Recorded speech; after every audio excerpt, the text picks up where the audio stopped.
Okay, now you can minimize this. Do you know how to minimize? Yeah. Minimize that. And in 3, 2, 1, good evening, ladies and gentlemen, and welcome. We are at Bishop Carroll High School in West Wichita for another Greater Wichita Athletic League doubleheader featuring the Grizzlies of Northwest High School and the homestanding Bishop Carroll Golden Eagles. Girls will play first at the top of the hour, followed by the boys 20 minutes after that game's conclusion. We're going to go ahead and send it directly to the Marcus Myers coach's pregame show after this 1 minute timeout. So stay with us. You're watching NWHS Grizz on the Northwest YouTube channel. This is Grizzly Basketball.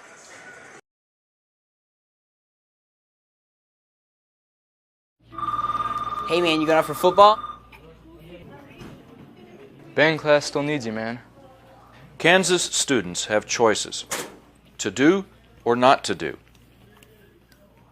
The Kansas State High School Activities Association urges everyone to participate because when activities stop, nobody wins. Good evening, ladies and gentlemen, and welcome to another evening of Grizzly Basketball. Tonight we have a City League doubleheader, and it's right down the street from Northwest. We take on our big rivals, the Golden Eagles of Bishop Carroll High School. And we start, as always, with a girls' game, and that means we have our pregame show with the coaching staff of our varsity girls squad. And tonight we have assistant coach Christina Commons with us. And coach, welcome, and let's look back as we always do. Got to say congratulations to you on a great game against North High at home on Tuesday. Yes, we are definitely very pleased with it. Our girls played together. We played unselfish ball. We passed. And also making this one of the games that we ended up 3 in a row win streak right now. And speaking of win streaks, at some point we might as well throw it in now. The winning streak is actually 4 because it has just come out, or will by now it has come out in the Wichita Eagle that West High girls have canceled their season, and as a result, they have to forfeit all their remaining games. And they had one with us on the schedule at home. In fact, it was going to be senior night at home, and that game has now been awarded to us as a win. We get the win now, so we have a 4-game winning streak. Yeah. And the team is above 500 at 8-7. So congratulations on that. Oh, that feels great. That's something the coaches and I have been emphasizing to ourselves. We definitely need to get with our players, but it's nice to have that. Like you think back of all of the trials you've had in the season and the ups and the downs, and then it's like, wait, we're doing really well. Like it's showing and everybody's seeing it. I mean, we have so many of the same girls that were on the team last year, and we still have no seniors. And, last year, you compare year over year. Last year at this time, we were in the doldrums with our 1-loss record. And here we are, we're 3/4 of the way through the season, and we're a game over 500. What's nice about it is, you always talk about a freshman needing to be on JV or this and that, and it really is true when we say we've come together. We've got 2 juniors that have been with us since they were freshmen, and they are leading us in so much on the court. We do have a couple sophomores, one of which was with us last year, and even just her play from freshman year to sophomore year has improved. So I can't imagine what these girls are going to even look like next year. And of course, one of the nice things about going out of town for a tournament, which we just did up in Lawrence, is that this crew, is together for 3 days nonstop, 24/7. What a great way to build chemistry, and it really showed on the court Tuesday night against North. We definitely came together. It was really nice to see the bonding that we had, the ability to come together and not get super frustrated considering we were with each other for 3 days. But just having that, and then the way it came out in the North game was phenomenal. Kamira Barber, led all scorers, had 23 points on the night and 9 rebounds. If my memory serves me right, great all-around performance by the young lady who's a first-year player on this team. Yeah, she did phenomenal. If she wasn't grabbing the rebound herself, she was tipping it, making it so it wasn't easy for North to get it under the basket. She was pushing the floor for us, running plays, passing the ball. I mean, we all just appreciated her appearance that night. And everybody else contributed in an equal manner, maybe not as many points, but a very solid win against North High, and we need that. Now let's turn our attention forward. We've got Bishop Carroll coming in off a loss. They had been undefeated until last weekend. They lost in the tournament final that they were in to Andover Central on Saturday.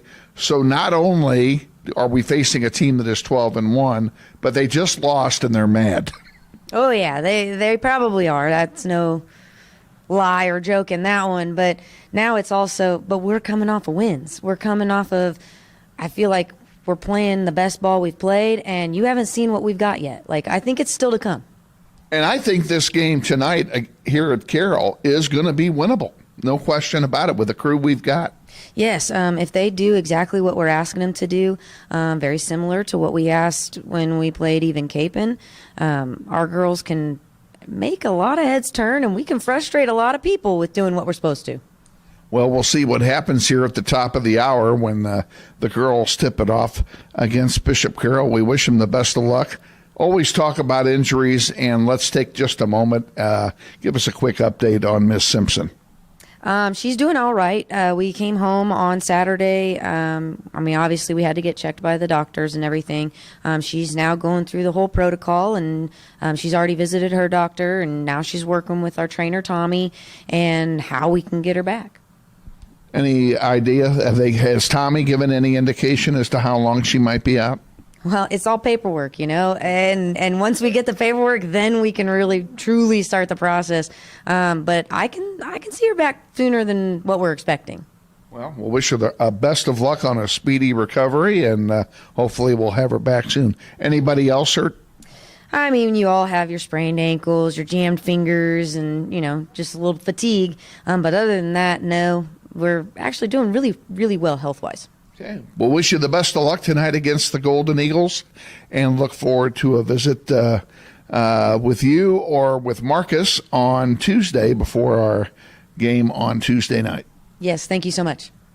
Assistant Coach Christina Commons, our guest on the pregame show. Stay tuned. We're going to take a 90-second timeout, and then we'll be back with the starting lineup and the play-by-play of tonight's game against the Bishop Carroll Golden Eagles. You're watching NWHS Grizz on the Northwest YouTube channel, and this is Grizzly Basketball. This may sound like a typical high school basketball game being played on a Friday night in Kansas. In fact, it's a crash course in cooperation and teamwork. It's a test of dedication, determination, and drive. It's character development in action. If you think high school sports are only about competition, think about this. High school sports can play a critical role in a student's overall education.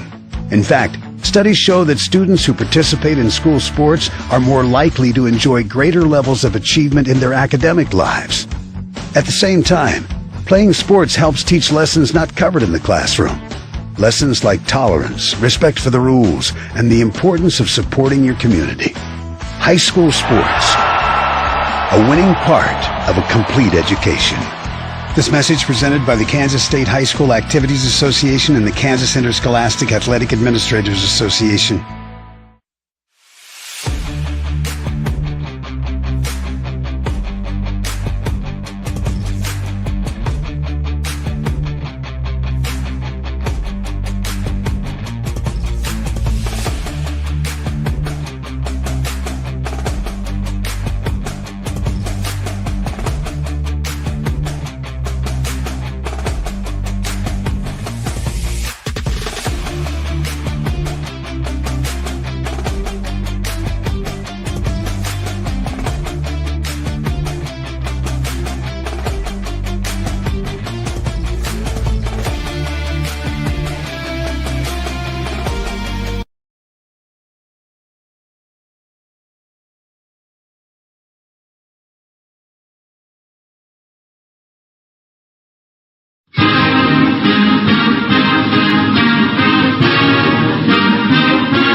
Wichita, Northwest Grizzlies basketball is on the air. Welcome to another season of basketball, Grizzlies style, as Northwest pursues a 6A state title. Follow your Grizzlies all season long on their YouTube page with links available at NWHS Grizz. Grizzlies basketball is sponsored this year in part by Mel Hambledon Ford at the big corner of 119th West and Kellogg. We're better. We're proving it. You be the judge. And by Andrews Cleaning Service, with programs for residential, commercial, or special cleaning projects. Check them out at wichitacleaningservice.com. And by Keystone Solid Surfaces, providing quality granite countertop products for your home. Check them out at KeystoneSolidSurfaces.com. And by Todd Eflin Narrates, voice acting for just about anything with words, commercials, training videos, audiobook, and telephone services. Find me at toddeflin.com. That's TODDEFLIN.com. And now, let's go courtside for today's contest. And your host, Kevin Arkin.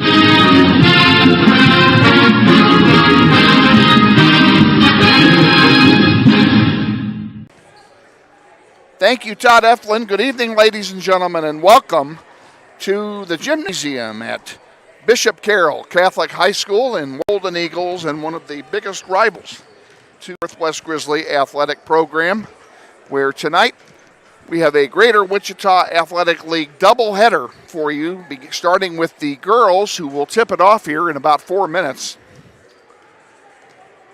And it's a big game for Northwest. If somehow Northwest can sneak out a win here against the Golden Eagles, who come into the game 12-1, that's the bad news. The good news is they are beatable, and they lost their last game on Saturday in their midseason tournament. They lost the championship game to Andover Central.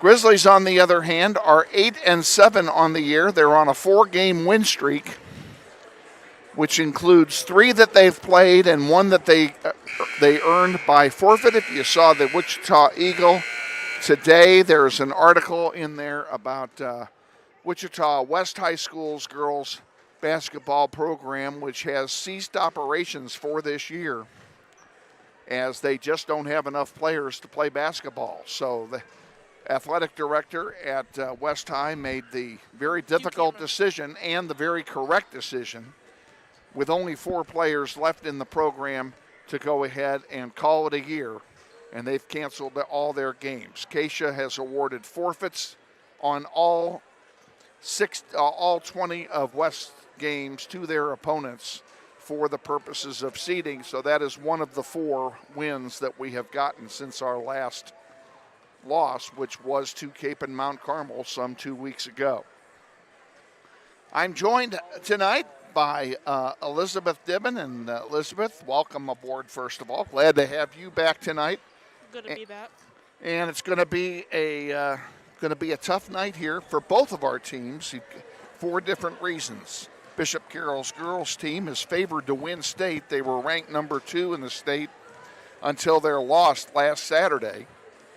And the boys, on the other hand, are looking for payback against Northwest, because Northwest beat the Bishop Carroll boys at home during their visit a few weeks ago. Wow, that's actually pretty impressive, but who knows? You never really know with this type of stuff. We're going to welcome also our production crew, which has grown since I turned my back, I might add.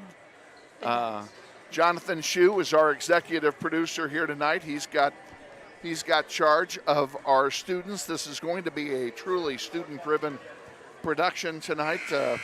Makayla Nistas is our producer-engineer for the girls' game. And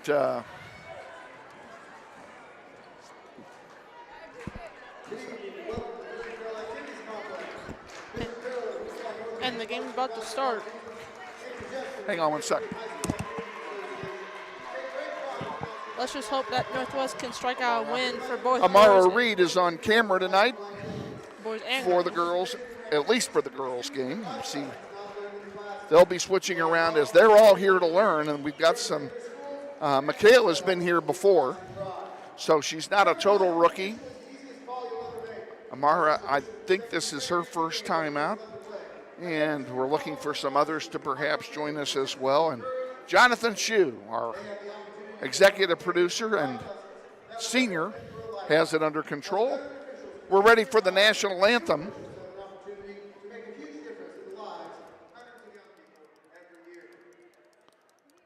We now ask everyone to please stand and remove your hats as we honor our country with the singing of the national anthem performed by the Bishop Carroll Chanterelles. Please remain standing afterwards for prayer.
Bishop Carroll Madrigal singing the national anthem here before the girls' contest, and now it's time to introduce the starting lineups for both teams. We're going to start by introducing the girls from Bishop Carroll. I think they're going to do a prayer first. Instill in them respect for each other and reward them for their perseverance. Bless also the families and friends gathered here with a true sense of community. May we all run the race so as to win and come to the rewards of your kingdom where you live and reign forever and ever. Amen. Our Lady of the Immaculate Conception, patroness of the Diocese of Wichita, pray for us. In the name of the Father, the Son, and the Holy Spirit. Amen. We apologize for interrupting the prayer. Now they've got that done. Let's introduce the Bishop Carroll Golden Eagles, the home team. They are dressed in their whites with green trim and some gold borders as well. Number one is a 6-foot junior forward, Leah Littlejohn. 5'8" junior guard, number 3, Ellie McKillips. 5'7" senior point guard, number 5, Landon Forbes. 5'7" sophomore guard, number 14, Leah Henke. And a guard, a junior, 5'8", number 22, Bryn Stephen. Head coach for the Golden Eagles is Taylor Dugan. She's assisted by Kyrie Kinder and Casey Lager. Now the starting lineup for your Wichita Northwest Grizzlies. A 5'1" junior guard, number 1, Mackenzie Edwards. 5'2" sophomore guard, number 21, Aaliyah Richard. 5'8" sophomore guard, number 22, Kamira Barber. 5'5" junior guard, number 23, Innocent Robinson. And a 5'9" freshman forward, number 30, Aubrey Navarrete. Head coach for the Grizzlies is Marcus Myers. He's assisted by Brian Bernard and Christina Commons.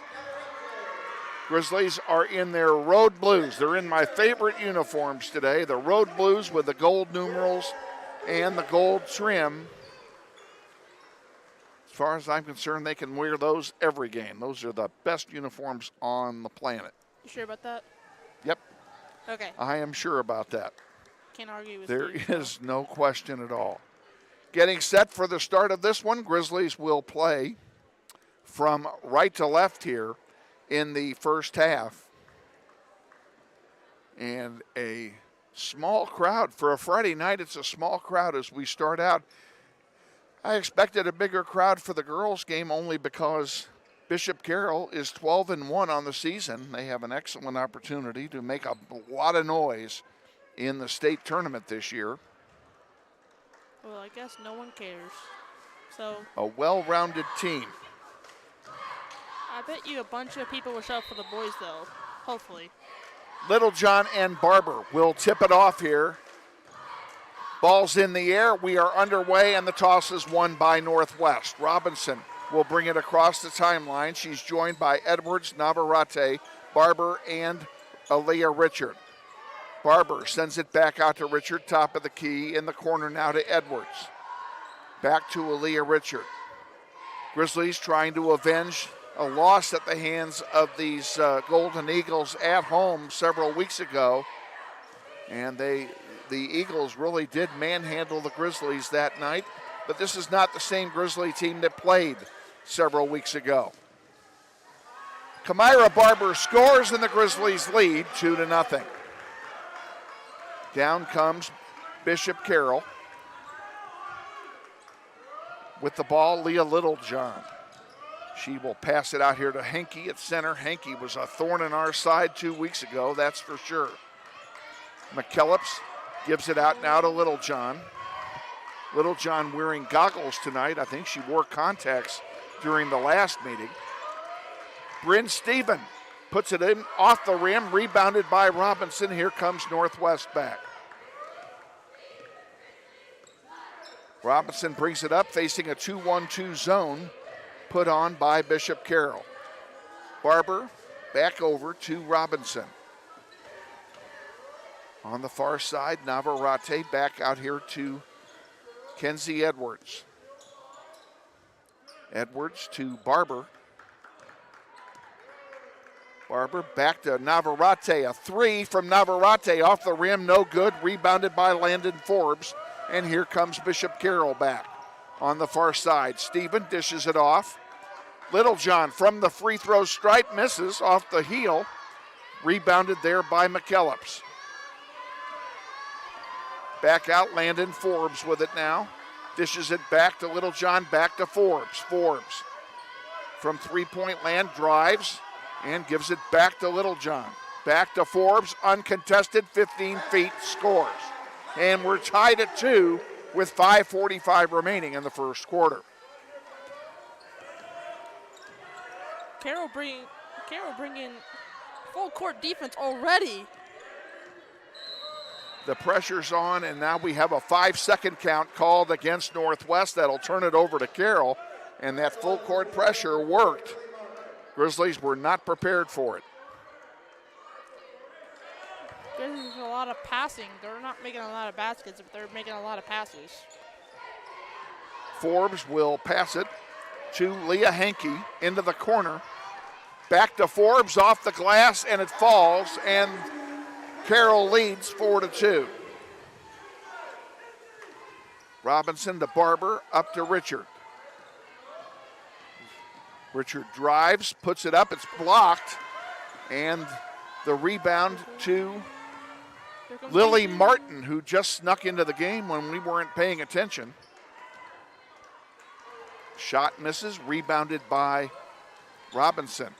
She sends one down, and it's knocked into the Carroll bench by Leah Henke. It'll be Northwest ball. I hope someone can make a three. I really hope someone can make a three or something. Make something happen.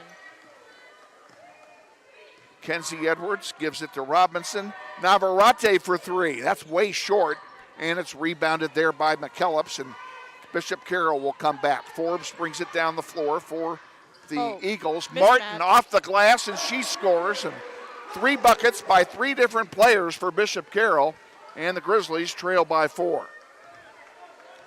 A lot of mismatch. Oh! And there's a steal by Lily Martin. On the far side, shot off the heel, misses from Forbes. She gets her own rebound, though, pulls it back out. Great defense by Northwest. Lily Martin almost lost it. Now gives it to Steven. Steven tried to go the wrong way to get the basket. That won't work. It'll stay with Bishop Carroll. And we'll have some substitutions come in as Sasha Reid comes in now for Northwest, replacing Kenzie Edwards. Avery McCory, number 10, comes in for Bishop Carroll. McCory, the 5'9" freshman guard. Sister of Ashton McCory, who played collegiate ball at Pitt State. and has since moved down to Texas. Traveling. Turnover will give the ball to Northwest. 3:53 to go in the first. Grizzlies down 6-2. Make something happen. Pressure by Bishop Carroll. Still find a way to get it up the court. Here's Barber with it. Looking at the 2-1-2 zone again. Robinson over to Richard, back to Kenzie Edwards. Make something, make something, make something. Here we go to Richard again. Back to Barber. Barber for three. Good! And it's 6-5. 3:20 to go in the first. What a deep three by Barber. That was big time. McCory dishes it off to Littlejohn. And there's a three that misses off the heel and is rebounded by Kenzie Edwards. Her pass is deflected. Barber gets it, however, and pulls it back out. Grizzlies were 2 on 5. There was no chance they were going to get anything, so they're resetting their offense. Richard on the far side in front of the Carroll bench. Looking for some help. Gets it to Robinson. Innocent Robinson. Trying to make something up. Trying to find something. Richard again. Now to Richard. I'm sorry, now to Kenzie. And Sasha Reid with it. Reid back to Richard. Here's a three from Aaliyah. Off the heel, no good. Rebounded by Landon Forbes, and a foul is called. Sasha Reid had her hands on it to start with. And the Grizzlies will get the ball on the foul. People are slowly starting to come in. I think it's jersey night for Bishop Carroll. They don't have school tomorrow either. Yeah. Landon Forbes charged with the foul. It's the first foul on either team in the game. Out to Navarrete. Richard on the far side, trying to penetrate deep. Now there's one from Barber for three, and count that. And the Grizzlies lead again, 8-6. Barber with another deep three. Oh my God. Martin with it for Carroll. In the paint, puts it up, it rolls, does not go. The rebound to Sasha Reid. She gives it to Robinson, and the Grizzlies will bring it down the floor. Barber got some deep threes. She already has 6? Barber. 6 points on 2 shots for Kamira Barber. And Barber has it knocked out of play. Oh, they're saying she threw it out of bounds. There's no way that could be. Great defense. There's no way that could have been stopped, and it's good defense by Carroll, and they'll bring it in, and Landon Forbes brings it across the timeline. Thank you for finishing my sentence. You're welcome. Bryn Steven from 3, off the heel. Rebound to Landon Forbes, and she puts it in. I take that back. That was McCory on that shot. McCory just out-rebounded the whole Northwest team. She did. Man, she went up higher than the rest of us. Tied at 8 now. Grizzlies hanging tough. Barber. Robinson for 3. Off the rim, no good, and rebounded by McCory. With 55 seconds left, what will Bishop Carroll do? McKellips brings it back out. Littlejohn from the stripe puts it up, doesn't go, knocked out of play, and it will belong to Northwest. 45 to go, first quarter. That's what we need. That's what we need. That's exactly what we need. With 44 seconds left, what will Bishop Carroll do? And they're making substitutions. On the floor for Northwest, Richard comes out. On the floor is Kenzie Edwards, Navarrete, Barber, Robinson, and Sasha Reid. Double team Reid Barber. with the ball, dishes it. Oh, she tried to get it to Edwards, couldn't make it go, then has her pocket picked. Here's a play by Hankey, and Hankey scores. Hankey's going to get that one every time. She killed us with that play when they were at Northwest a couple of weeks ago. It's 10-8 with 20 seconds to go. They're still double teaming. Over here to Navarrete. Navarrete back to Robinson. 9 seconds to go. Barber on the far side. Gives it to Navarrete. A long three is blocked, and that's the way the quarter will end. And at the end of one, it's Bishop Carroll 10 and Northwest 8. We'll be back with the second quarter after this timeout. Stay with us. You're watching NWHS Grizz on the Northwest YouTube channel, and this is Grizzly Basketball.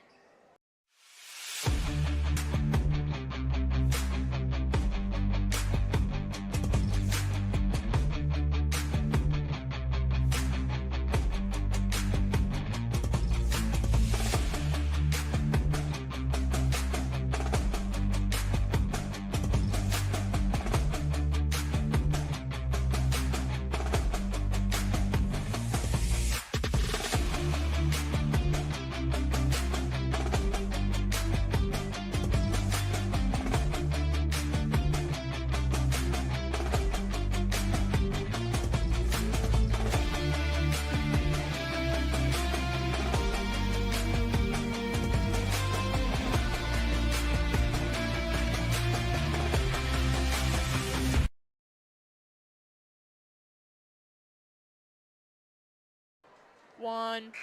We're back at Bishop Carroll, and in the second quarter, Bishop Carroll will start play. Whoop. My bad. Inbounding directly below us is Makayla. She'll inbound it to Landon Forbes. Also in is Leah Hankey, Bryn Stephen, and Littlejohn. Carroll's just so good with cutting and diving, and we don't stand a chance. But hopefully we do tonight. Littlejohn gives it over here to Landon Forbes. Forbes drives to the free throw line, now gives it to Littlejohn. Littlejohn into the paint, and she gives it away. McKellips for three off the heel, rebounded by Forbes, and Forbes lays in the second chance points, and it's 12-8 on the floor for Northwest. Kenzie Edwards, Navarrete, Richard, Barber, and Robinson. That's the five on the floor as we start the second quarter of play. Navarrete right there, and she puts it in. 12-10, Grizzlies trail. They're using Bishop Carroll's offense. They're using offense's Book's offense? Yeah. I messed up. Littlejohn so from three-point range gives it off to Forbes. Forbes pulls it back out now. And now drives underneath the basket, off the glass, misses, rebounded by Navarrete, and a blocking foul is going to be charged. Forbes will go to the line and shoot a pair. Fouls on Aaliyah Richard. That's the first team foul of the game for Northwest. They went through the entire first quarter without fouling. Forbes' first shot is good. I gotta say, it's a good job, Northwest. But also a bad job because we're losing, so. Sasha Reid comes in, Navarrete comes out. Forbes has one more shot. And she makes them both. It's 14-10 with 6:45 to go in the second quarter. Still. Robinson back to Barber. And now up the near side to Richard, back to Barber. Barber driving, giving it off to Robinson. Robinson thought about it, pulled it back out, now drives, puts it up off the glass. It doesn't go, and it's rebounded by Forbes, and here's a break for Hankey, and Hankey will lay it in. Grizzlies down by a half dozen now. They're gonna keep on full court pressing. They're gonna keep on doing that the whole entire game. They'll do it until we break it. Hopefully we can. And here's Richard after it's broken. Edwards from the stripe puts it in. Kenzie Edwards gets her first bucket of the night, and the Grizzlies are back down by 4. Landon Forbes dishes it off. Bryn Stephen off the heel, no good, rebounded by Kenzie Edwards. Edwards gives it to Richard. Richard sends it forward now to Barber. Barber, a long three off the glass, misses everything. And we have a whistle. And a timeout has been taken by Northwest. Okay. It'll be a 30-second timeout. We'll keep it right here. And while we're in timeout, folks, if you're watching this with your screen maxed, we invite you to make us a little bit smaller so you can see the background around the frame. And in the corner, you will see the word subscribe mounted to a button. I'm going to ask you to please subscribe to NWHS Grizz right now. It costs you absolutely nothing to do so. And the school benefits, the audiovisual program benefits as well. So please subscribe to NWHS Grizz right now. That was clean. That was clean. The way you did it, that was clean. Very clean. Thank you. Coming back out of the timeout, it'll be Grizzly basketball. Now Northwest defense wasn't really good in the first, so let's see what they can do. Robinson takes the inbound pass from Navarrete, who's back in the game. Gives it back to Audrey and over to Sasha Reid. Reid to Edwards, back to Reid, to Robinson. Almost lost it. Robinson resets the offense against the 2-3 zone that is now set up by Bishop Carroll. Robinson off the glass, and it doesn't fall. It's rebounded by Landon Forbes, and here comes Bishop Carroll back. All the way down, Bryn Steven just lays it in. They're using the strength, speed, everything just against us, and even the double teaming, the half court, everything. They're just abusing us. Robinson in trouble on the far side. Gets rid of it, and Barber comes away with it. A lucky break for Northwest. That was a really risky. Really, really, really risky. Here comes Barber drives and loses the handle. Now we have it loose on the floor, and we have a jump ball called. And on the alternating possession, arguably the dumbest rule in all of sports, it will go to. Now they don't have this right. According to the board, it should be our ball. And they have since. What are they doing here? They switched possessions. They made the correction, and it is Northwest ball. On the alternating possession, Barber will inbound. Gets it to Richard. Pass out. Richard looking for help, gets it from Edwards. Edwards drives, lost the handle on the way up, and turns it over to Bishop Carroll. Who tipped that, Pat? Who tipped it? I'm not sure who tipped it, but that was a great defensive play by Bishop Carroll. Landon Forbes dishes it off to Lily Martin, who puts in a three. Lily Martin makes it 21-12. Grizzlies down by 9, largest lead of the night for Bishop Carroll. Edwards to Navarrete, and that bad pass results in a turnover, and Lily Martin goes up, and she is hammered going up. And they're saying that's a clean block, so it'll simply be a inbound play for Bishop Carroll on the break for the Grizzlies. Kenzie Edwards comes out for Northwest. Great block by Barber, too. Give you tons of props there. Forbes for three, gets it stuck up there. That'll be the end of that play. That'll turn it over to Northwest. Okay, who's tall enough to reach it? Who's tall? The referee is the tallest man on the floor, person on the floor. I know we're not tall. Oh, he almost got it. Come on. There he goes. Good job, Rev. We'll give an assist to the referee. 3:47 to go. 21-12, Bishop Carroll. They're just abusing us everywhere. It's sad to see. And I'm wrong on that. That ball does not turn over on that play. I was incorrect. That's my mistake. Barber in the corner watches it go out of play, and it will belong to Bishop Carroll. They're making really, really, really, really risky passes, and I don't like it. Gives me anxiety. I don't like it. Leah Hankey gives it in there to McCory. And a foul's going to be called as McCory went up. She'll go to the line and shoot two.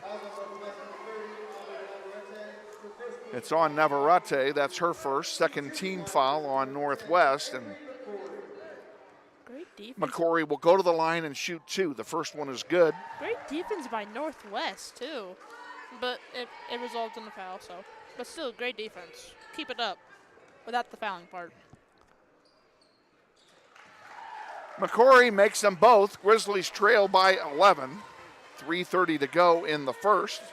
We invite you to stay with us at halftime. We have a very special halftime guest for you, and so special that I'm not even going to tell you who it is, but I am going to tell you to stay with us because I think you'll want to hear from this person. And wide open three. And that one missed, rebounded by Barber. Barber sends a long one in the direction of Robinson. It was tipped and then intercepted. And just like that, McCory has an easy lay-in, and the Grizzlies are down by 13, and they're losing this. They're losing the handle on this one here in the second quarter. Timeout has been taken by Marcus Myers. It will be, I'm sure, a full timeout, and it is. We're going to take it with them. Back in 60 seconds. This is Northwest Grizzlies basketball.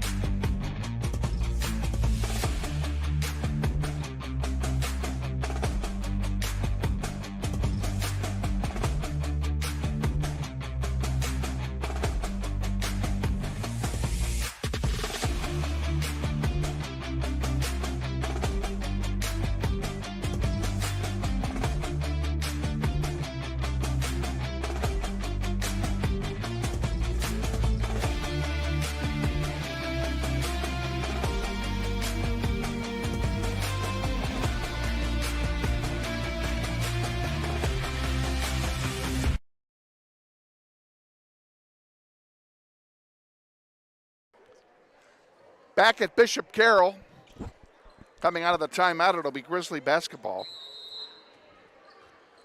They trail by 13 with 3 minutes to go in the first half.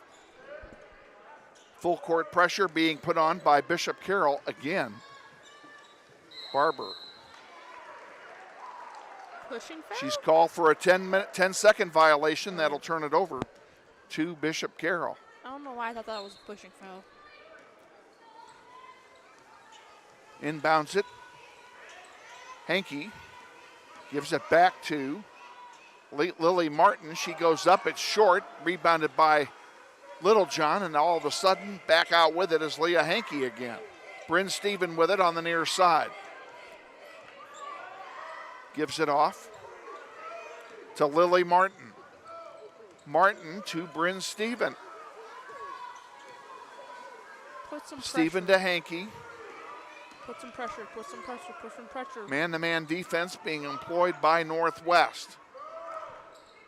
Carroll taking their time. They don't need to score a lot of points in a hurry here. Lily Martin has it again. Now driving is McCory off the glass. It doesn't go. Rebounded by Reid. Barber brings it across the timeline for Northwest. Robinson. And her shot misses from underneath.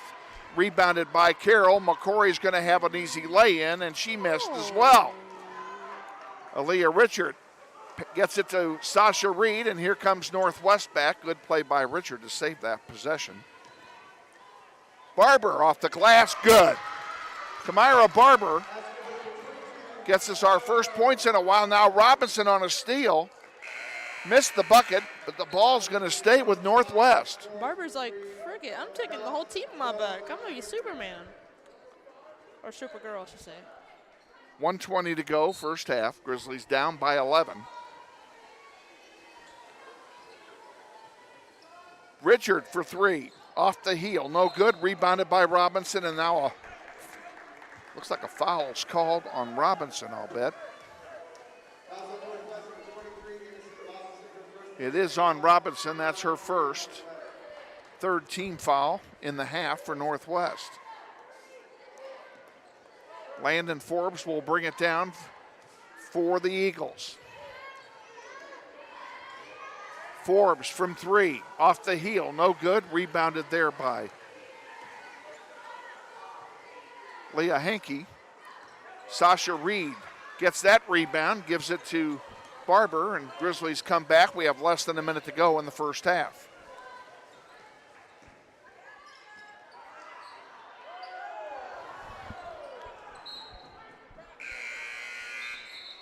like the whole Put up the halftime ad. looks like the whole Northwest team is just in trouble, and they're just being destroyed by Bishop Carroll's defense. Like, absolutely. I'm not sure obliterated is the term I would use. Well, that's It has been a dominating defense by Bishop Carroll here in the first half. Landon Forbes will bring it across the timeline with 40 seconds to go. McKellips gives it back to Forbes. Around the horn they go with it. Hankey with it. Inside. Almost stolen too. 16 to go in the half. That's Winfrey with it, number 12. Off the glass, she's fouled. She'll go to the line and shoot 2. Reid fouled her going up with the arm. Got hit around the arm. Fouls on Sasha Reid. It is her first. Winfrey at the line shooting a pair. And that one falls. Lainey Winfrey will get one more. Winfrey, a 5'11" sophomore forward. Only Littlejohn is taller than Winfrey on this team. Winfrey makes them both. Grizzlies are down by 13 with 10 seconds to go. Oh, yeah. Edwards tried to get it to Reid. It's intercepted. It won't matter. Forbes puts up a prayer and almost went in. We're at halftime here at Bishop Carroll High School, and at half it's Bishop Carroll 27, Northwest 14. Stay with us. We'll be back with our halftime extravaganza and our special guest in 2 minutes. You're watching NWHS Grizz on the Northwest YouTube channel. This is Grizzly basketball. This may sound like a typical high school basketball game being played on a Friday night in Kansas. In fact, it's a crash course in cooperation and teamwork. It's a test of dedication, determination, and drive. It's character development in action. If you think high school sports are only about competition, think about this. High school sports can play a critical role in a student's overall education. In fact, studies show that students who participate in school sports are more likely to enjoy greater levels of achievement in their academic lives. At the same time, playing sports helps teach lessons not covered in the classroom. Lessons like tolerance, respect for the rules, and the importance of supporting your community. High school sports, a winning part of a complete education. This message presented by the Kansas State High School Activities Association and the Kansas Interscholastic Athletic Administrators Association.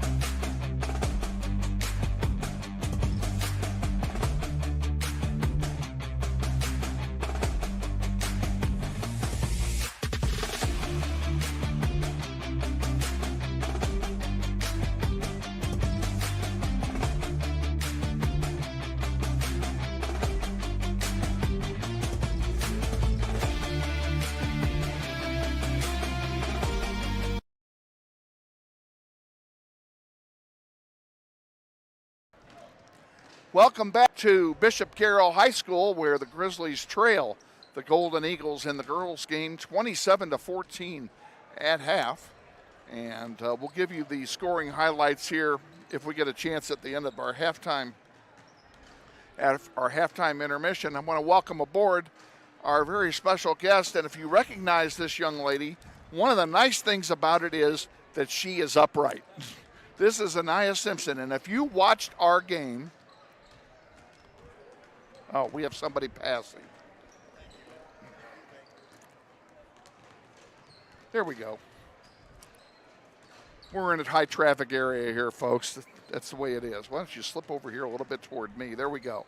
If you watched our game against Topeka West when we were up in Lawrence last week, you probably saw the collision between Miss Simpson and Miss Bellman of Topeka West, who's, I think, 3 times your size, or at least she looked like that. But you went down hard. And when we asked you what day it was, you said it was November. So we knew that you were that you'd been hurt. So first of all, how are you doing? I'm doing good. I just want to play back. I just want to play again. Well, that'll happen. Tell us about your injury. All I know is I got hit pretty hard. Well, you did get hit pretty hard. When you actually made that collision, I mean, did you see her at all? I did not see her Because at we thought all. you were looking back at the ball. I was, and running I didn't see forward. her. Yeah. I didn't see her at all. And I think she was looking at the ball and didn't see you either. And, there's no question, at least not in my mind. You tell me if you think differently, but there's no question in my mind that that entire collision was nothing more than a big accident. I think it was. Because she was very, you could tell by the look on her face, she was upset. She went over to the ref. You could see her lips moving. I didn't mean to do that. Mm-hmm. And she ended up actually, with a little souvenir as well. Oh. I'm just moving you over so you're in the camera angle there. She ended up with a little souvenir shiner as well, didn't she? I did not see it, but I heard about it. Well, I can tell you that if you put it like this, okay, that's about how big it was. Oh. Okay, I mean, it was, because your head bumped right in her eye socket. Yep. And, not to make light of any of it all. First of all, we're glad you're not seriously injured. And what you folks did not know, because we had gone off air before any of the rest of this transpired, and I was taken to Lawrence Memorial Hospital. She was treated in the emergency room there by the emergency room staff, and did not leave the hospital until she was given a clean bill of health. There was no damage other than you're in concussion protocol, which is what you're in now. Yep. Okay. Are you having any, you were in class with me today. Yep. Hey, wasn't that exciting? Yeah. So, but I mean, have you had any headaches at school today or anything like that? Not today, but the past couple of days, yeah. Okay. So none today, though. That's good. Yeah. That means you're on the mend. And I know that our head trainer, Tommy Gonzalez, who is the best in the business, especially with dealing with head injuries and concussions and everything, he's got you closely monitored, and he's not letting you come back until you're ready. Yeah. And when you are ready, he will let you come back. So I know you miss being out there. And I do. what do you think of our first half so far? I think they're doing pretty good. I'm not going to lie. I think they're doing pretty well, Yeah. too. The scoreboard may not agree with us, being down by 13 here at half. But I think we can catch back up. I think this game, I think we can, too. I think if we can get a run going, make some adjustments on defense. We gave the, what's her name, Leah Henke, we gave her 3 uncontested lay-ins on fast break turnover points. That's 6 points there. She take them off. Now we're only down by 7. Mm-hmm. And Leah Henke she got 6, and Landon Forbes had 2 baskets like that as well. So there's 10 points right there, and that we're basically right in the game. So, yeah, this game's certainly winnable. So maybe you'll be back by Tuesday. I don't know if Tommy gonna like that. Well, like I said, he's going to do what's right for you. But I want to play. I'm Okay. ready to go back. Well, we're ready for you to come back as well. We're glad you're back in school, and that you got through the school day without a headache. And if you can get through a class that I'm in without a headache, you're doing pretty good. So, anyway, thanks for coming up. Wish you all nothing but the best. And you've got a lot of basketball left in you here at Northwest, Yep. right? Yep. So, okay. Girls are back out there, folks. We're about 2 minutes away. We're going to go ahead and take we're going to go ahead and take another time out here at halftime and thank all of our sponsors and get a little message from Keisha as well. Nia Simpson, our guest. We're glad to have her. Hope we get her back soon. We'll be back. You're watching Grizzly basketball. This may sound like a typical high school basketball game being played on a Friday night in Kansas. In fact, it's a crash course in cooperation and teamwork. It's a test of dedication, determination, and drive. It's character development in action. If you think high school sports are only about competition, think about this. High school sports can play a critical role in a student's overall education. In fact, studies show that students who participate in school sports are more likely to enjoy greater levels of achievement in their academic lives. At the same time, playing sports helps teach lessons not covered in the classroom.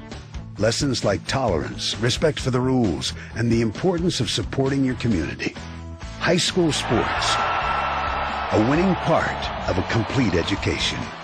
This message presented by the Kansas State High School Activities Association and the Kansas Interscholastic Athletic Administrators Association.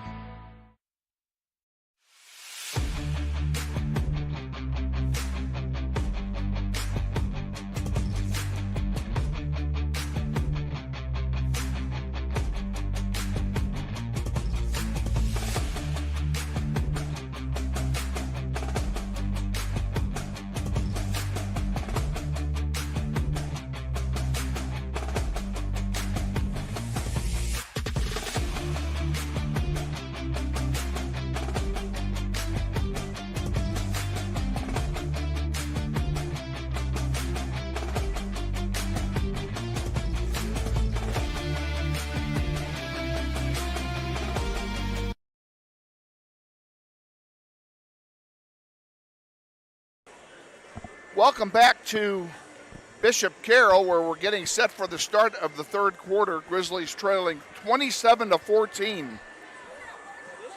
And at the halfway point, Kevin Arkin, Elizabeth Dibben with you. Our full crew tonight. Jonathan Scheu's here, and Makayla Nistas is here, and Amara Reid and Leslie Bravo, all here to bring you the sights and sounds of this one.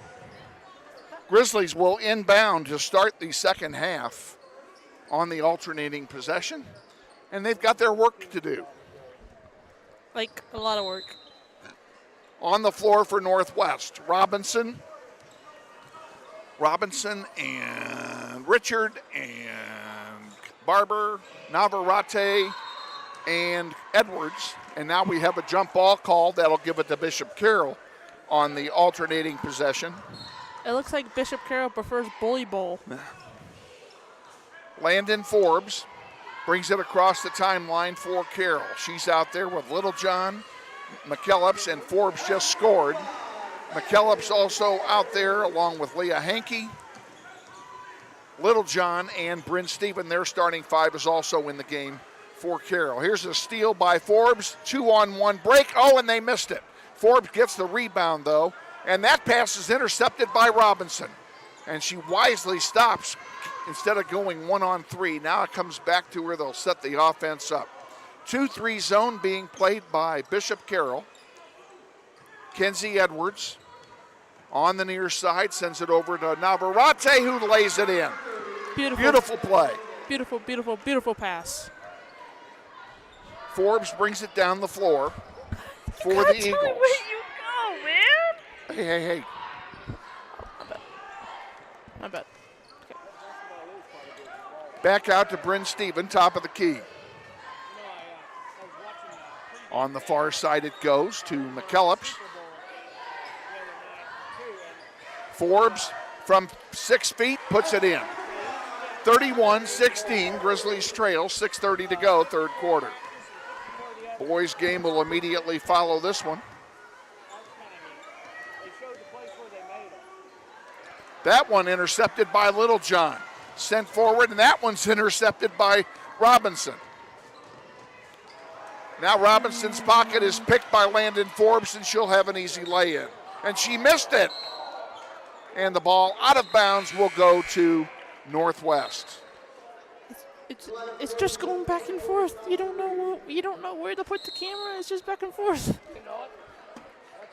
That's all it is. Just now we have a timeout being taken.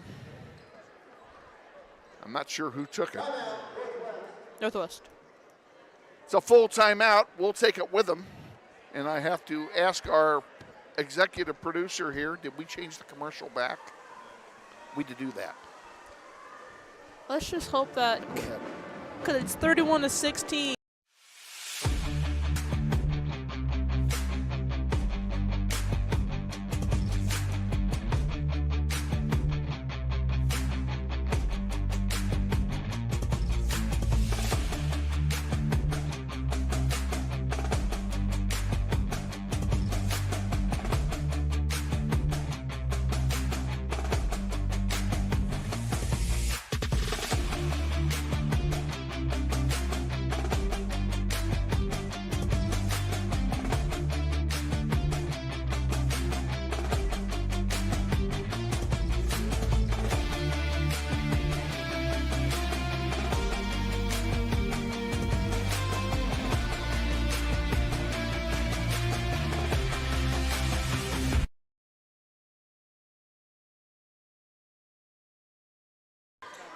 Back live at Bishop Carroll. Grizzlies have just inbounded the ball, and a tip ball will keep it with Northwest.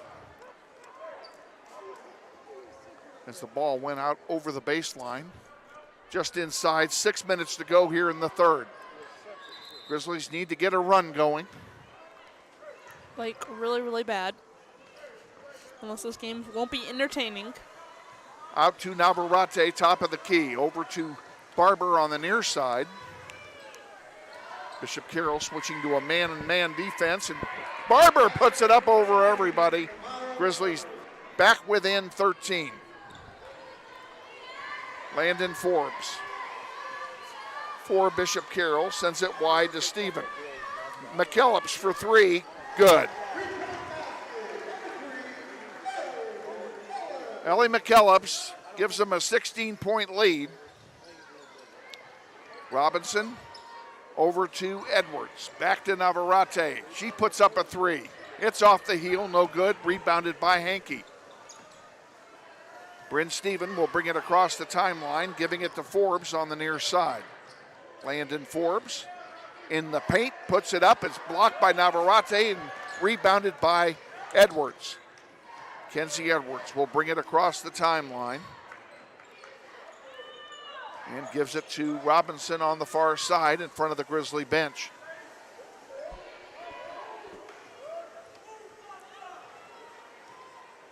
Coach Myers issuing instructions to his troops. Underneath, and Robinson can't get it to go. It's rebounded by Littlejohn, and she gives it to Forbes. Landon Forbes across the timeline on the near side. Hankey into the corner to McKellips, and back underneath to Littlejohn and counted. Pretty nice play. Grizzlies are down now by 18. Which they have 18, so that's not good. They have doubled up on us here in the third quarter. Barber in trouble to McKenzie. Edwards into Sasha Reid in the paint, back to Edwards for three. Off the heel, no good. Nice rebound by Barber. She puts it up, count it, and a foul. And one party. Let's go for an and one party. Woohoo.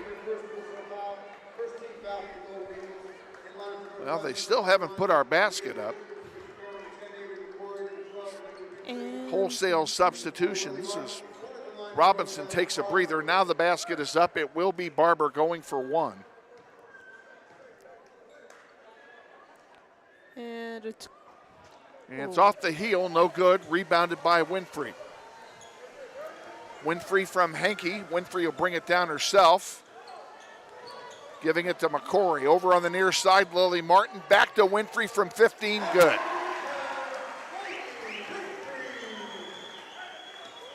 Barber for Northwest, up to Edwards. Kenzie back to Barber. That was tipped, no over and back. Barber driving into the paint, puts it up, good. We didn't get a chance to give you the halftime totals as we ran out of time talking to Anaya Simpson, who we are glad came up here tonight. Good to see her doing well. She looked great. And hope to have her back on the floor very soon. Winfrey Martin can't get it off the heel. Winfrey tried to put it up again. It's blocked, loose on the floor. 4 people on the ball, and we have a jump ball called, and it goes to Northwest. That's the type of momentum that we need to shift the scoreboard. And speaking of scoreboard, Barber has 22 and 3 rebounds. So pretty good night for Barber already. Amazing night for Barber, actually. And Barber will bring it across the timeline. She actually sends it forward to Robinson in the paint. She splits 2 defenders and can't get the shot, but she's fouled going up, and she'll go to the line and shoot 2.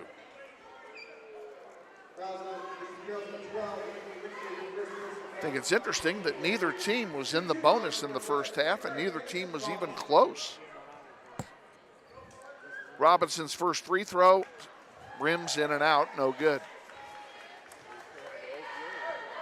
Grizzlies down by 16.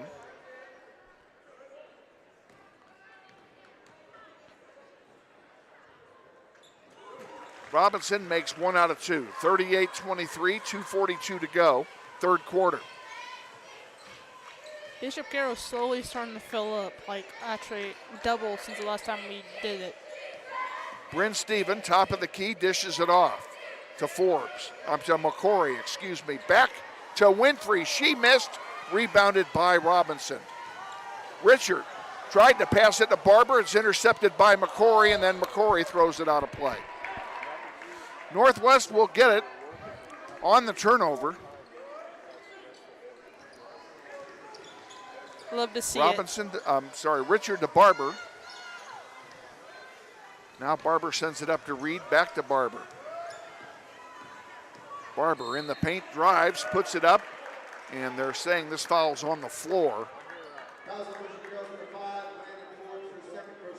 Foul's charged to Landon Forbes. That's her second. Third team foul on Carroll in this half. Grizzlies have yet to foul in this quarter. Good job, Grizzlies. Round of applause for Grizzlies. And that one goes off the wickets of Sasha Reid, and that'll turn it over to Bishop Carroll.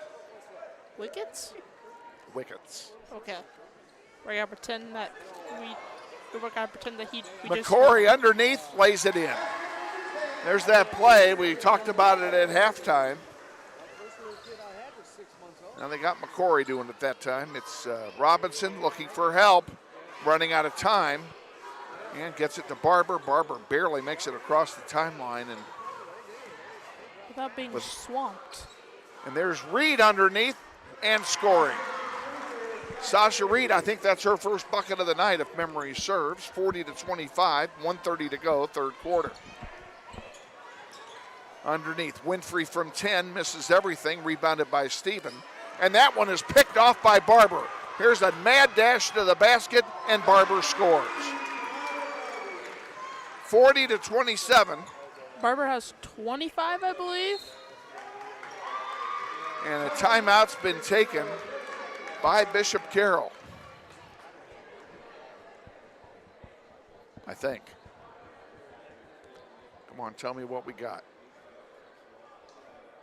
It's a 30-second timeout. We'll keep it right here. They're so delayed. Ask you to thank our sponsors who bring you Grizzly basketball, and they include Mel Hambledon Ford at the big corner of 119th Street West in Kellogg. Todd Eflin narrates. We thank you, Todd, for your contributions to our broadcasts over the years. Go to toddeflin.com.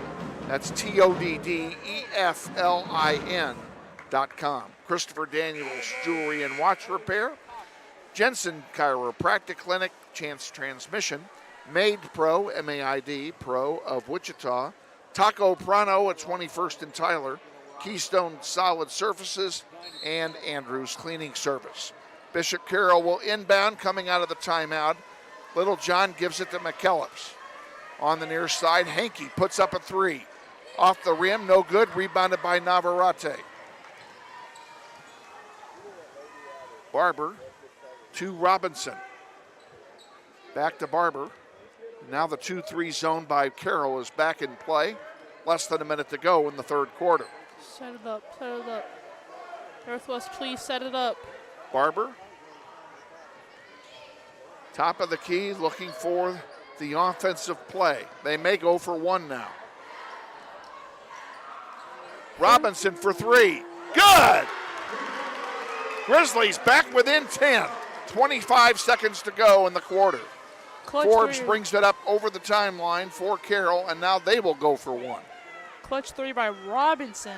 What a beautiful send-off.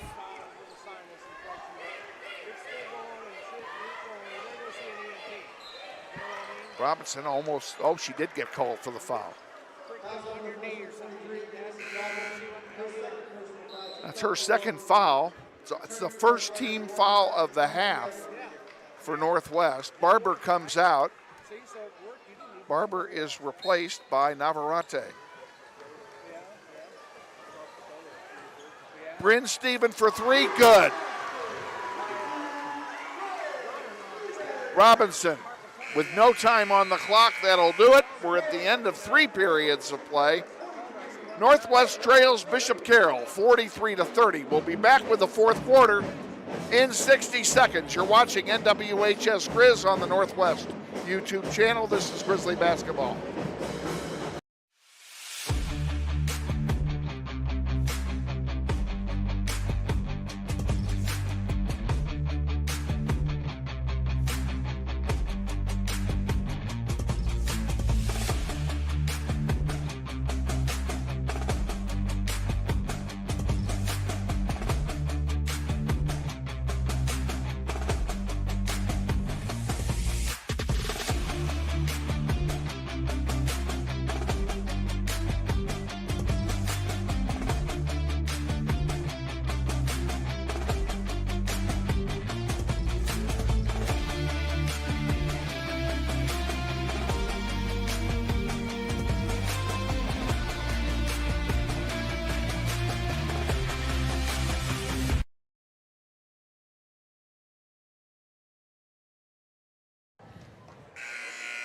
Carroll will inbound to start the fourth quarter very quickly. Littlejohn has 2, McCullops with 3, Martin with 5, Forbes with 10, McCory with 8, Winfrey with 4, Hankey with 4, and Stephen with 7. For Northwest, Edwards has 2, Barber has 18, Robinson with 4, Reid with 2, and Navarrete with 4. And there's your scoring summary at the end of 3 quarters. Bishop Carroll inbounded the ball to start play in the fourth quarter. Littlejohn has it, gives it to Forbes. Forbes back to McKellips, back to Littlejohn. And now to Leah Hankey. And Leah Hankey, who killed us last time, has a very modest 7 points in this game. Sasha Reid gets a rebound after the miss, gives it to Edwards. Navarrete also out there along with Reid, Robinson, and Richard. That's your 5 on the floor for Northwest. Grizzlies down by 13 entering the fourth quarter. It's still within reach. That one is knocked out of play by McKellips. It'll stay with Northwest. Navarrete comes out, Barber comes in. Barber takes the inbound pass and looks at the 2-3 zone being set up by Bishop Carroll. On the far side now to Robinson. Robinson up short, rebounded by herself, and her shot is blocked, saved, but it goes to Bishop Carroll. Forbes will send a long one down to Bryn Steven, who lays it in. Most of Bishop Carroll's baskets is literally layups. They've had a lot of them tonight. They've got 15 points on layups. There's Forbes stealing the ball from Barber, bringing it down. That one is deflected out of play by McKellips, and it will be Northwest ball.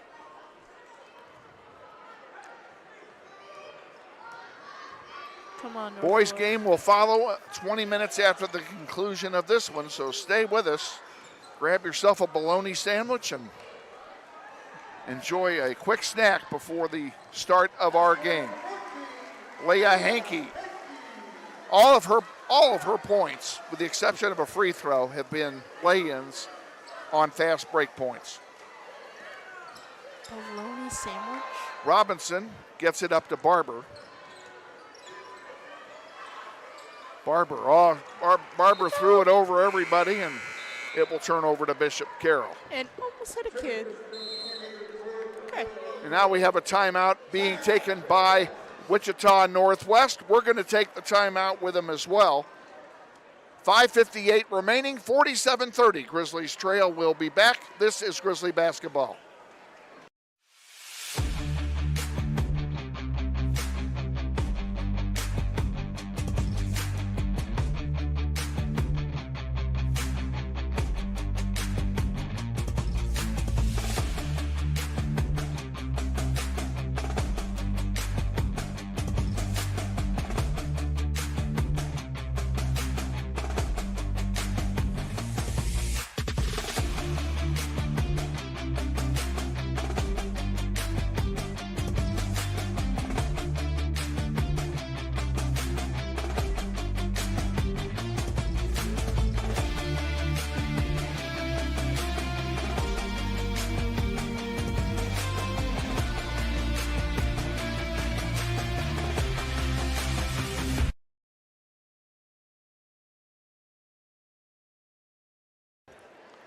With Elizabeth Dibben and our fine production crew, Kevin Arkin with you from Bishop Carroll. 5:58 to go. Grizzlies down by 17. 47-30 the tally. And Bishop Carroll inbounds, and there's a held ball, and that'll go to Northwest on the alternating possession. Great defensive play by Barber. Was it Barber? It was. Okay. Great defensive play by Barber. Robinson takes the inbound pass from Barber. Underneath to Sasha Reid. Her shot is blocked, but she's fouled. She'll go to the line and shoot a pair, and that's exactly what the doctor ordered. It's the Grizzlies shooting points, shooting baskets, and getting points with the clock not moving. I can't believe you said bologna sandwich. That's the part that still gets me. What's wrong with a bologna sandwich? Nothing. It's just bologna sandwich. Why not? I would think You got to eat something. I would think popcorn or ice cream. Why bologna sandwich? Why would you eat ice cream or popcorn when you can eat a good bologna sandwich? Because With a little mayo on it. Yum. Because it's a bologna sandwich. Well, the free throw are both missed, and the rebound is putback is also missed, so that's a blown opportunity for Northwest. Meanwhile, Landon Forbes brings it down for Bishop Carroll. She has it now top of the key. 1-2-2 zone by Northwest. The ball goes out of play and will turn over to the Grizzlies. Sasha Reid takes a seat and is replaced by Navarrete. Navarrete, Edwards, Richard, Barber, and Robinson, the five on the floor for Northwest. Innocent sends it up to Edwards, to Barber. Northwest trying to set something up. 2-3 zone again by Bishop Carroll, daring the Grizzlies to shoot over it. Richard into Barber, and Barber lost the handle on it. Knocked out of play by the Grizzlies, and McCory will inbound it for Bishop Carroll. Great defensive play by Barber.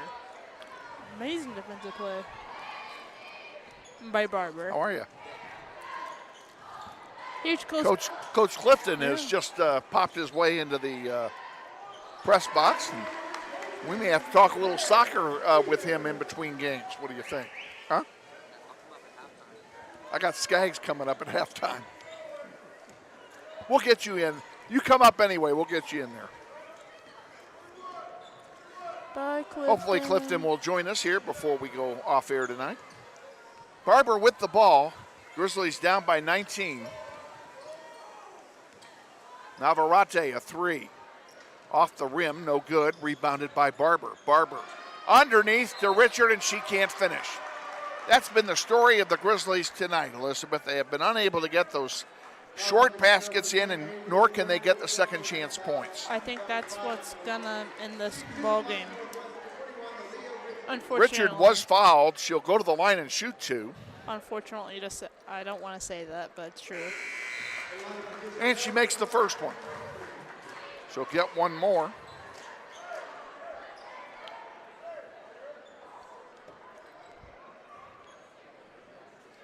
And Northwest is making substitutions, I think?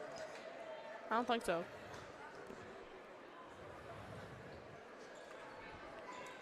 She missed the second one, rebounded by Carroll, and here come the Golden Eagles back. And that one intended for Winfrey is going to be thrown out of play, and it will belong to Northwest. Great possession by Northwest. Hopefully they can make something out of it to make this thing interesting, please, and thank you. Bishop Carroll back in their 2-3 zone. Barber shoots over it, misses. Rebound goes to Leah Henke, and here comes Bishop Carroll back. A long one for Winfrey, too long for her to handle. She dishes it back out. McCory, top of the key, gives it off to Henke. Back to McCory. McCory drives in the paint, puts it up, doesn't go. She's fouled. She'll go to the line and shoot two. Only the second team foul on Northwest in this half.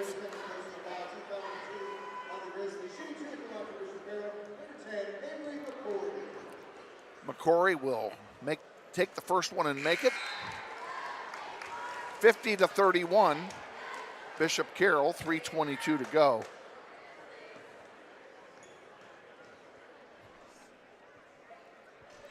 McCory misses the second. It's rebounded by Barber. Barber's attempt to pass to Robinson was blocked right back to her. She takes a shot from the free throw line. Off the rim, no good. Rebounded by Carroll. McCory brings it down the floor. Gives it over on the near side to Bryn Stephen. Underneath to Winfrey, and Winfrey misses. Rebounded by Barber. Grizzlies have been given a lot of opportunities. They have not been unable to cash in on in this game. There's a spin move by Robinson, and she's fouled. She'll go to the line and shoot two more.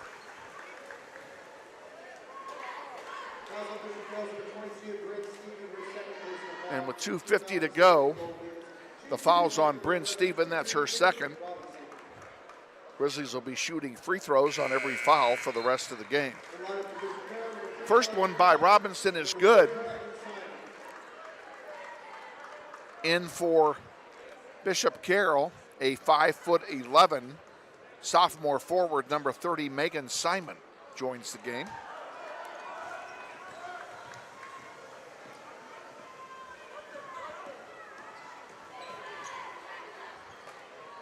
And Simon underneath puts it up and scores. She's not in the game 10 seconds, and she's got points. Northwest just gave up on that possession, like completely. Grizzlies down by 20 with 2:30 to go. Barber, spin move, short, rebounded by Simon. On the far side, she gives it to Henke, who will bring it up the floor. McKellips for three is short, rebounded by Barber. We don't keep track of rebounds up here, but if we did, I don't know, maybe we are. We are. Barber's down. She got back up, so that's good. Barber has 9 rebounds in the game. Barber's hurting. She's hurting. 6 rebounds in the game, excuse me. I'm corrected. She is hurting.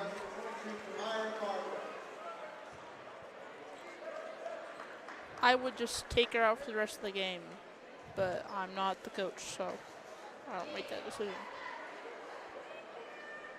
Barber at the line.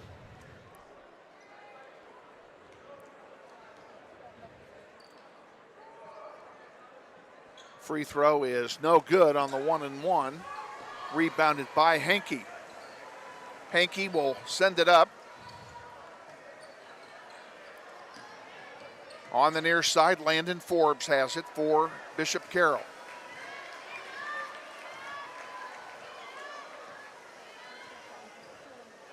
And Forbes content to kill some time here. Give and go back to Forbes underneath. Lisa Dugan, who just came in, number 11, passes it back. Come on. McKellips Play some to defense. Hankey. Hankey on the far side now to Forbes. Dugan for three is good. 55-32, Bishop Carroll. There's a long three from Robinson that misses everything, and the rebound to Landon Forbes. Coach did not Forbes like will bring that. it across the timeline. Coach did not like that long three. He did not like it at all. Underneath, Dugan for two more. She's got 5 points in less than 30 seconds. On the far side, Barber brings it down, and she is fouled. She'll go to the line to shoot free throws, and they're going to say it's a two-shot foul. Foul is charged to Megan Simon, her first, 8th team foul on Carroll in the half. Barber's first one is short. That will pretty much do it. With 45. And now a line change by Bishop Carroll as they bring in all the reserves. Yep. With 54 seconds left. I don't think they can do anything. Simon gets the rebound. Winfrey brings it up the far side. Barber commits the foul, the intentional foul with 36 seconds to go. Edwards will come back in for Barber, and Barber is in all likelihood done for the night. And a pretty good game for Kamira Barber. Simon takes the inbound pass, gives it to Winfrey. Skylin Sartain also in the game now for Bishop Carroll. Winfrey gives it to the mystery guest, number 2. We have no idea who that is. Not on my program. And pretty much playing keep away. 10 seconds to go. The ball stays with Bishop Carroll. It's academic at this point. Carroll need only run out the clock. Winfrey inbounds it, and a basket by Simon. And that puts the icing on the cake. 3, 2, 1. Game. Grizzlies fall tonight, 59-32 to Bishop Carroll. We'll be back with the totals and highlights after this 60-second timeout. Stay with us. You're watching NWHS Grizz on the Northwest YouTube channel, and this is Grizzly Basketball.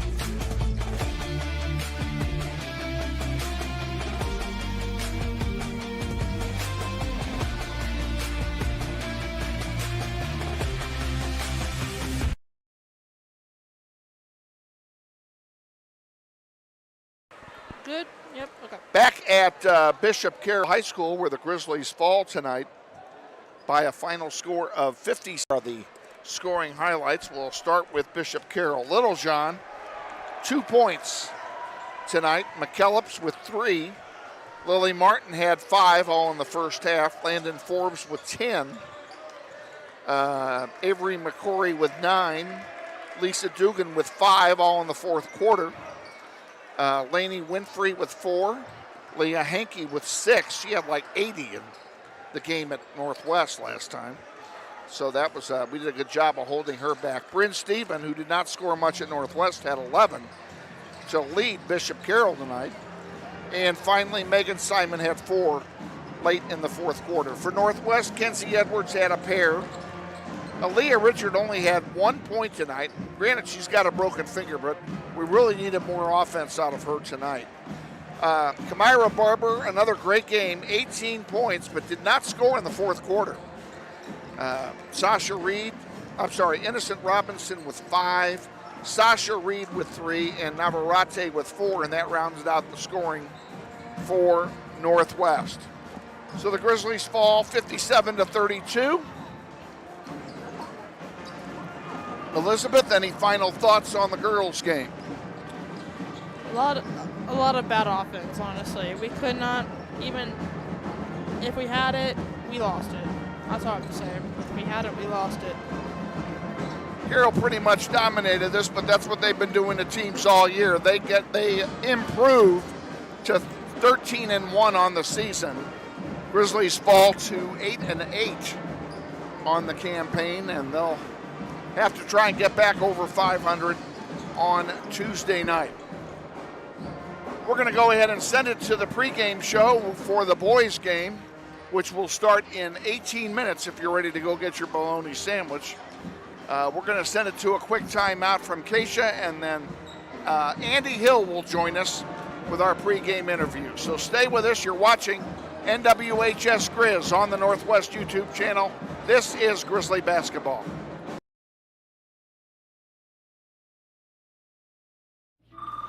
Hey man, you going out for football? Band class still needs you, man. Kansas students have choices to do or not to do. The Kansas State High School Activities Association urges everyone to participate because when activities stop, nobody wins. Our doubleheader continues now as the boys are going to take the floor and take on the Golden Eagles here at Bishop Carroll in just a few minutes. And we're joined, as we are before each and every boys varsity game, by our head coach, Andy Hill. And we always like to look back, and this is a good one to look back at. Tuesday night, North came into our building, and great workmanlike performance by your squad. Yeah, it was. We did some really good stuff offensively, I thought, as far as moving the ball, sharing the ball. I think we finished the game with 18 assists, which was good, and that we were attacking, we were aggressive on offense, which was good.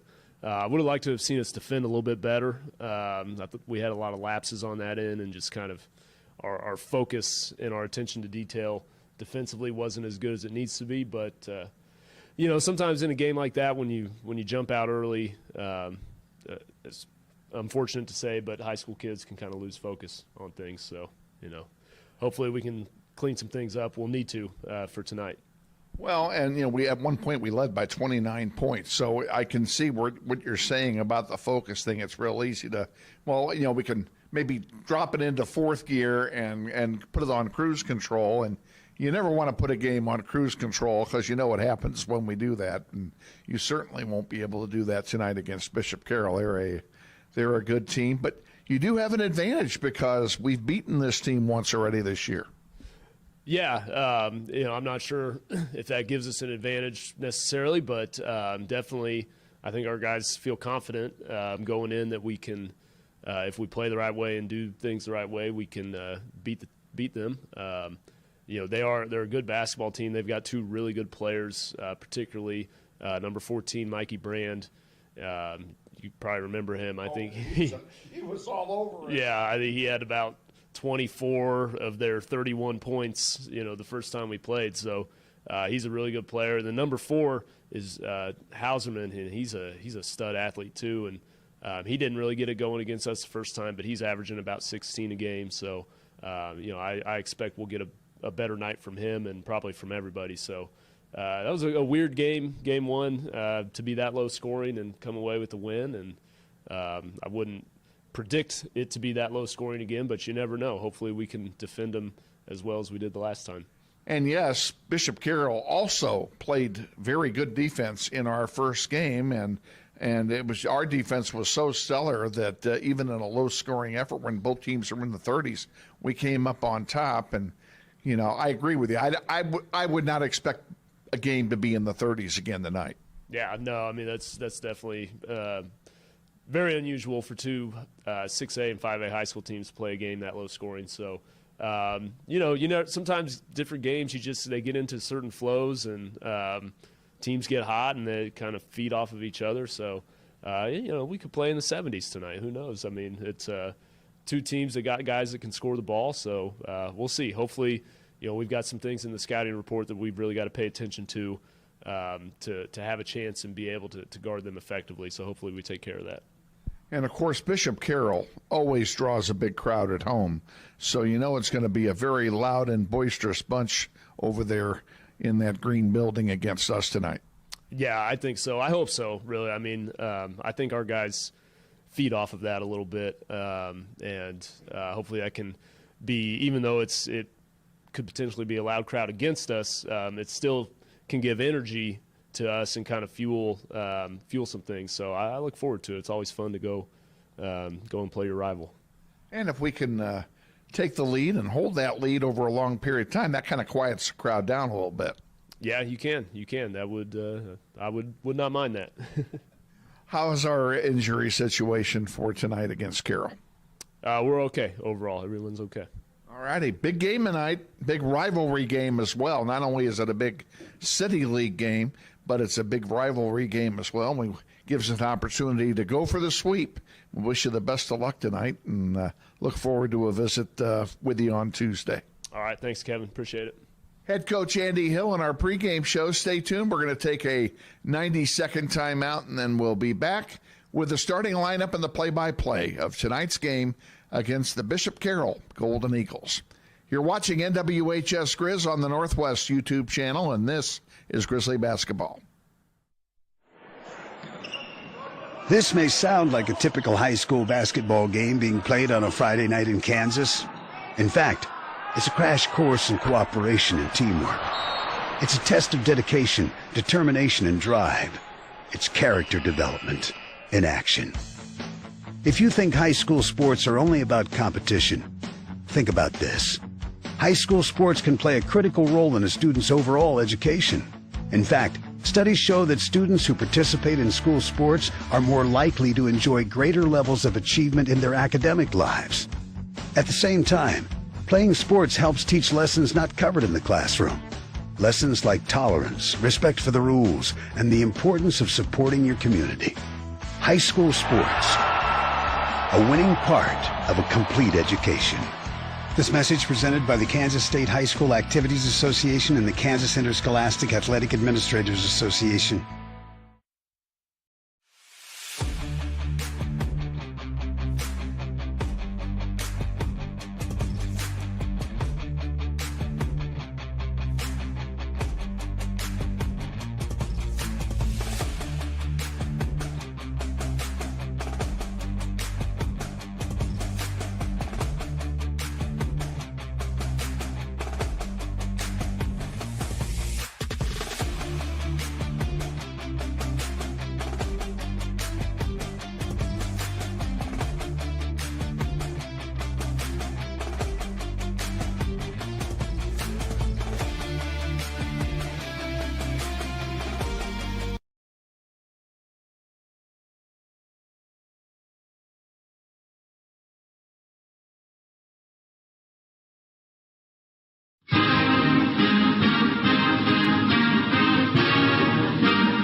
Wichita Northwest Grizzlies basketball is on the air. Welcome to another season of basketball, Grizzlies style, as Northwest pursues a 6A state title. Follow your Grizzlies all season long on their YouTube page with links available at NWHS Grizz. Grizzlies basketball is sponsored this year in part by Mel Hamilton Ford at the big corner of 119th West and Kellogg. We're better. We're proving it. You be the judge. And by Andrews Cleaning Service, with programs for residential, commercial, or special cleaning projects. Check them out at wichitacleaningservice.com. And by Keystone Solid Services, providing quality granite countertop products for your home. Check them out at KeystoneSolidServices.com.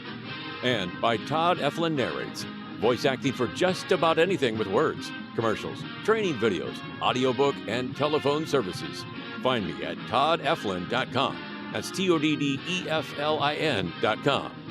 And now, let's go courtside for today's contest.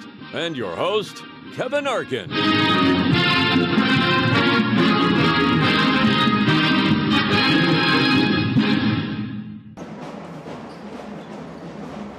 Thanks again, Todd Eflin. Good evening again, ladies and gentlemen, and welcome to Bishop Carroll High School.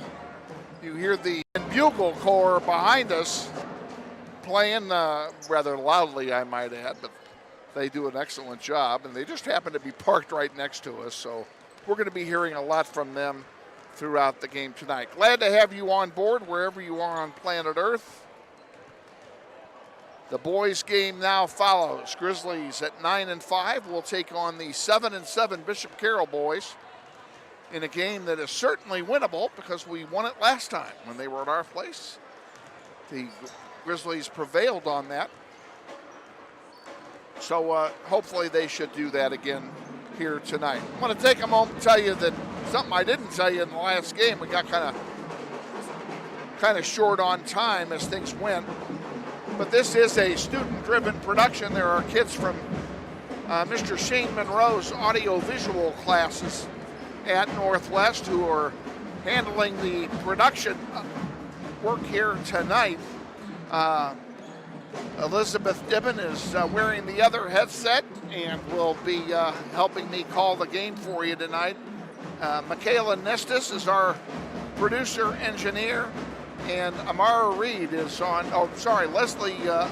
Leslie Bravo is going to handle the camera duties in this game for us here tonight. So we're glad to have them all aboard, and in the case of Makayla and Elizabeth and Amara Reid, who was here in the first game and did the girls' game, they are all here for a grade, and they will get a grade sent to Mr. Monroe by yours truly over the weekend. So we're glad to have them, and we're glad to have you wherever you are on planet Earth, and hope you appreciate the fact that this is a learning experience for these kids. You're going to hear an occasional instruction from yours truly given to one or more of them throughout the night. That's because this, for them, is indeed an extension of the classroom.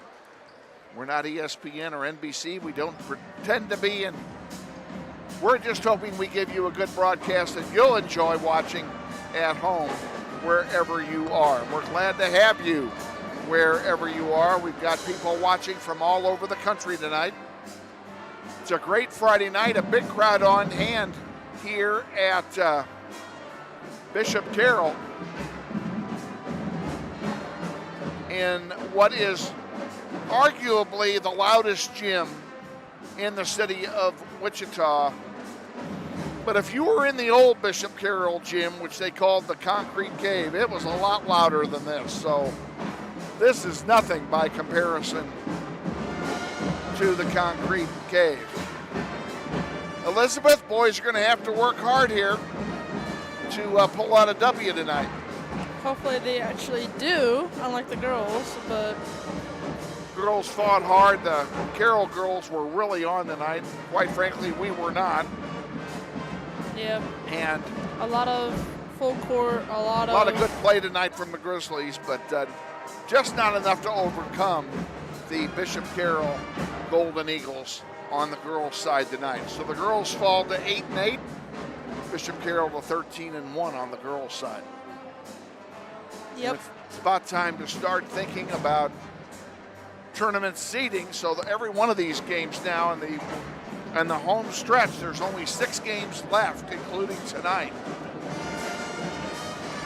for the boys, and only 5 left for the girls. 8-8, where there's only 4 left for the girls.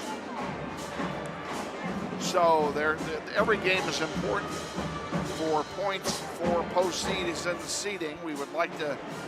It would be nice if each of our teams could get at least one home game in the playoffs. The boys have a pretty good chance of doing that. It's going to be harder for the girls now that they lost tonight, but we'll see what happens.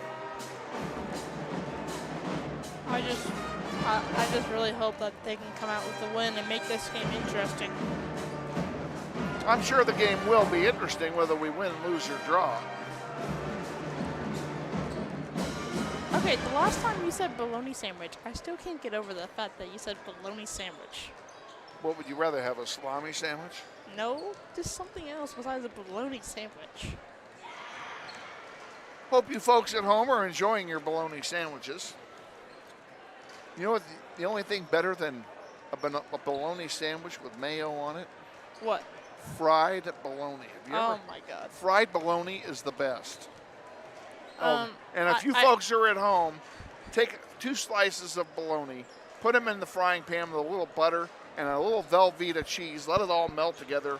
Put it on toast. That you have not had a better sandwich. Don't do it. Don't do it. Please don't do it. You ruin your perfectly good bologna. There you go. Don't do it. Grizzlies are in their road blue uniforms tonight with blue numerals. Blue on blue, you know how I feel about that. Bishop Carroll in their home whites with green trim and green numerals. We're going to have the introduction of the starting lineups here in about 2 minutes. We're going to go ahead and take one more timeout to thank all of our sponsors before we introduce the players here tonight. So stay with us. You're watching NWHS Grizz on the Northwest YouTube channel. This is Grizzly Basketball.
Back at Bishop Carroll with our all-star crew as we get set here for the introduction of the starting lineups for tonight's boys varsity game. And just looking at the starters, no real surprises for Bishop Carroll. We'll go through those as we go through them. One change for Northwest, and I do not know if I say this, and I don't know if he's still out. Sincere Thompson has been sick most of the week and may be unavailable tonight. We did not get a final determination. He is not in the lineup on my card, so I will assume that he, and I don't see him warming up either. I'm going to assume he is unavailable tonight. We'll see what happens. If he comes into the game and plays, he's available. Okay, score prediction. What's your score prediction? One team will score more points than the other. Obviously, I hope that will happen. That's exactly the way it'll work. I meant by like points. Getting ready for the Star Spangled Banner.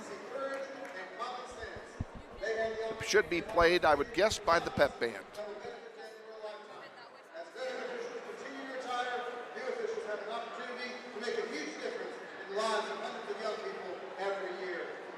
We now ask everyone to please stand and remove your hats as we honor our country with the playing of our national anthem played by our Bishop Carroll Pep Band. Please remain standing afterwards for prayer.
May we all run the race so as to win and come to the rewards of your kingdom where you live and reign forever and ever. Amen. Our Lady of the Immaculate Conception, patroness of the Diocese of Wichita, pray for us.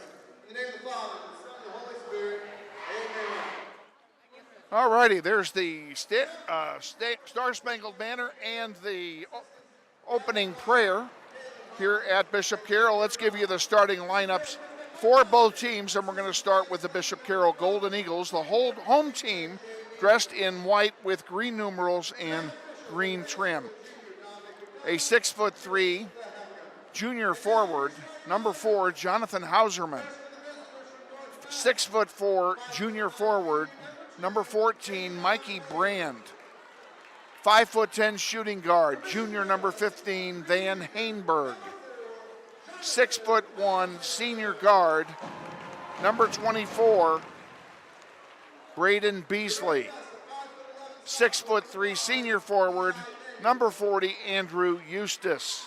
That's the starting 5 for Bishop Carroll. Their head coach is Mike Domnick. He's assisted by Vance Lee and Lawrence Barles. Also by Danny Burt, Nick Means, and Jay Means. Now the starting lineup for your Wichita Northwest Grizzlies, the visiting team in their road blues with blue numerals and gold trim.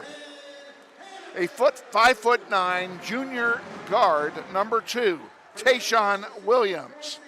5'10" freshman guard, number 4, Darian Hammond. 5'11" sophomore guard, number 5, Eli Benning. 5'9" senior guard, number 10, David Hudspeth. And I'm going to take one of these back. Darian Hammond is not starting. He was marked off, and I did not see that. So it's Williams, Benning, Hudspeth, and then a 6'4" senior forward, number 22, Javon Glover, and a 5'8" senior guard, number 24, L.J. Phillips. That's the starting 5 for your Grizzlies. Head coach for Northwest, Andy Hill, assisted by Gavin Darr, Kylan Hawkins, and Jim Murnaugh. Grizzlies will play from right to left here in the first half. Javon Glover to take the tip against Mikey Brand of Bishop Carroll. And we're about ready to get this one going. Our crew's ready, we're ready, and the referees are now ready. And Jesus has entered the building. Ball's in the air, and the opening tip is won by the Golden Eagles. Bringing the ball back across the chime line is Van Hainberg. Underneath, Hainberg puts it up and misses. The rebound loose on the floor. It'll go to Northwest as it goes out of play, and Hainberg ended up 2 rows deep in the bleachers going after that one. No one got hurt, so that's good. Benning to Williams. Hudspeth, L.J. Phillips, and Javon Glover. That's the 5 on the floor for your Grizzlies here in the first quarter. Back out to Williams. And Eli Benning. And Hudspeth put up a 3 from the near side. It missed. It's rebounded by Bishop Carroll. We have the student section for Bishop Carroll directly in front of us and blocking our line of sight for part of the court. I would expect that they're also blocking part of your camera. Nothing we can do about that. We know you appreciate the predicament we're in. Underneath, Williams scores, and the Grizzlies are on top. 6:45 to go, first period, and it's 2-0 Northwest. Hauserman brings it up, gives it to Van Hainberg. Underneath, Mikey Brand loses the handle. Phillips comes away with it. Here comes Northwest. Tayshawn Williams brings it up the floor. Hudspeth back to Williams. Hudspeth for 3. Good! And the Grizzlies lead by 5. Beautiful. Hainberg up the floor. Indeed it was. Mikey Brand for Bishop Carroll.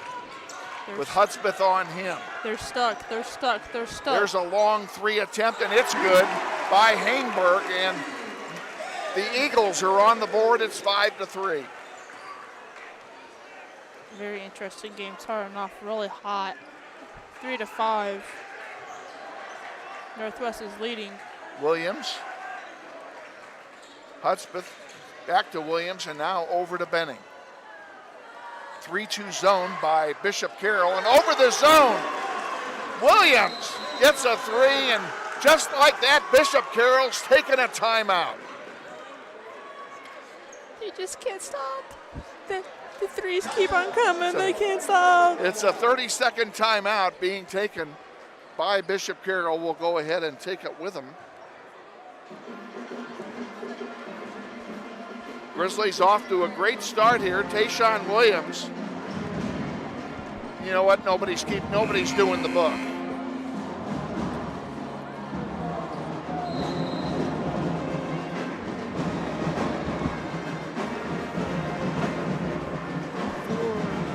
I can't do both.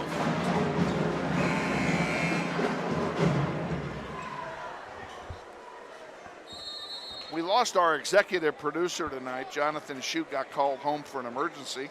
Hope everything's okay at home. So we have no one to do book tonight. We're going to do it without it.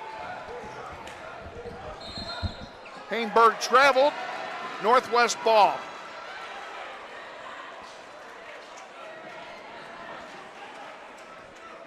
You'll never get them all in that way. You got to go here. Let me do the starters.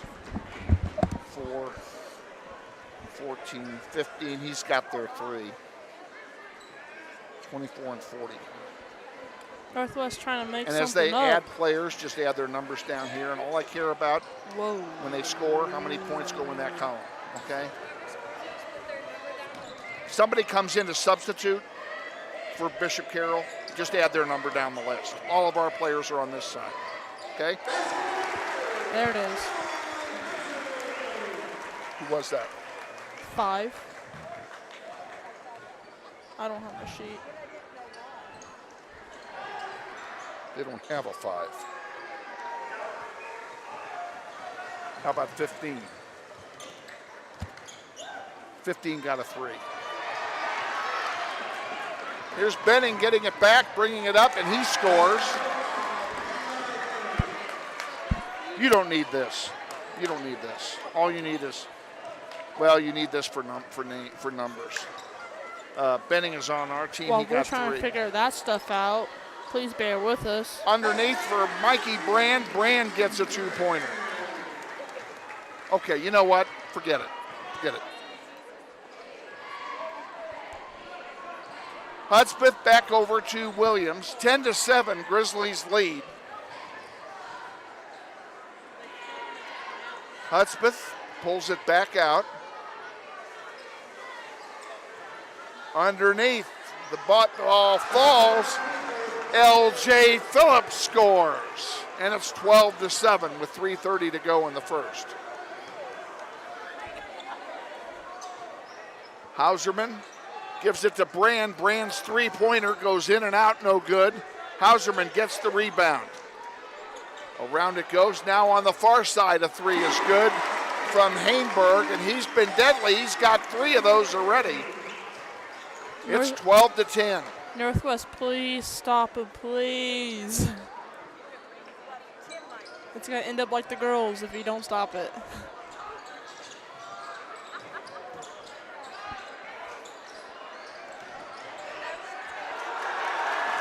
Two missed shots by Northwest. The rebound by Hainberg. He gives it to Brand. Brand off the glass is good, and we're tied at 12.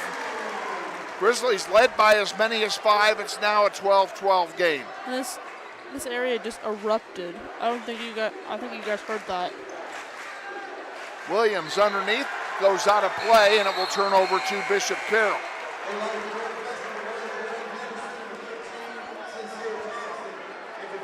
Bishop Carroll's student section's here. Meanwhile, Northwest is just, hey, we got Jesus on our side, so that's good.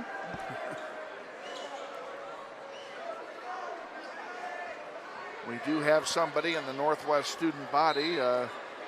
dressed as Jesus.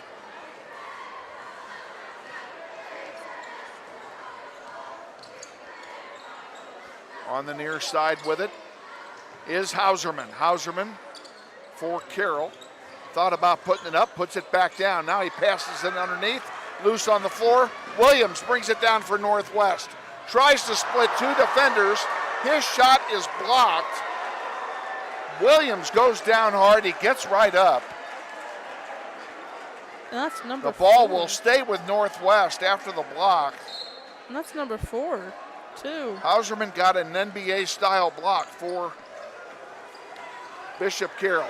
Now Williams for three, good! Tayshawn Williams breaks the tie. It's 15-12. That block wasn't NBA. It was like LeBron possessed by a high school kid. Zach Steven with the ball for Bishop Carroll, number 3.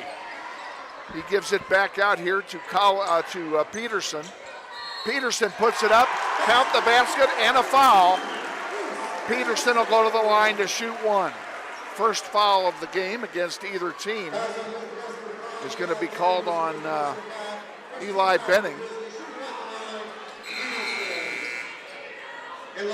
And here comes the subs. Braden Beasley comes in for Bishop Carroll, replacing Hauserman. Reese Peterson at the line, shooting one. And it missed. Carroll gets the rebound, the putback by Beasley. And the Golden Eagles take the lead, 16-15.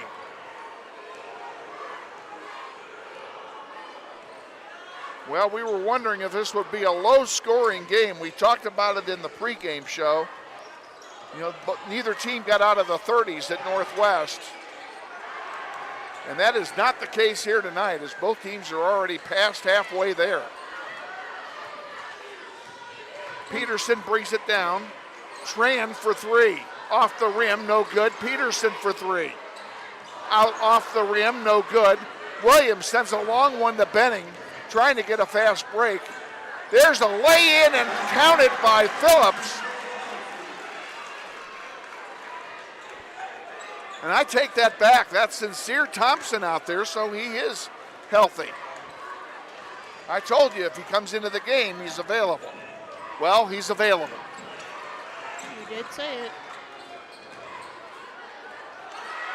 And Thompson with the rebound off the missed shot gives it to Tayshawn Williams. 20 seconds to go in the quarter. Grizzlies with the lead and the ball. With 15 seconds left, let's see what Northwest can do. Williams bleeding some clock. Now he drives in the paint, puts it up off the glass, no good. He's fouled with 4 seconds to go. He'll go to the line and shoot two. Mom saved the day. She got me a charger.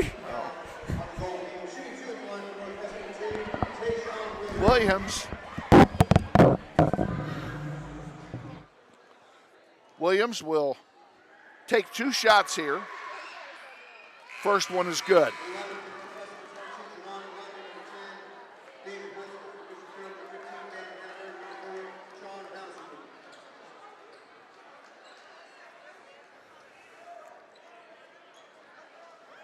Williams will have one more.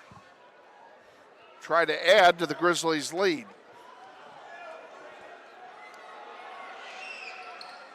He makes them both. 19-16, 4 seconds to go. Off the rim, no good, and that's the way the quarter will end. At the end of one, it's Northwest 19, Bishop Carroll 16. We'll be back with the second quarter after this. You're watching NWHS Grizz on the Northwest YouTube channel.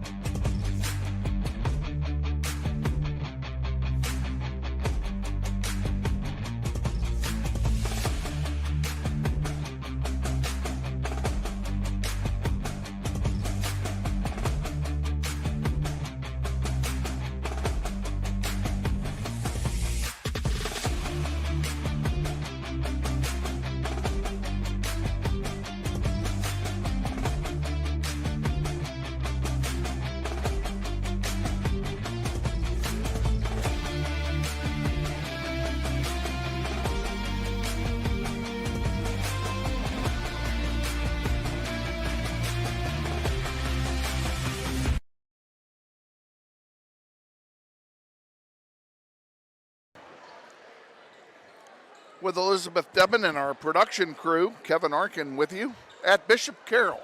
Grizzlies boys lead 19-16 at the end of one, and they will get the ball to start the second quarter. On the floor for Northwest with the ball is Sincere Thompson, Tayshawn Williams, number 2, Jerome Henderson, number 1 in the game. And that pass attempted to get to Thompson just didn't go. David Hudspeth is also out there, and I missed somebody. Oh, Javon Glover is also in the game. That's the 5 on the floor for Northwest. There's a steal by Tayshawn Williams. In the paint, lay it up. Oh, it doesn't go.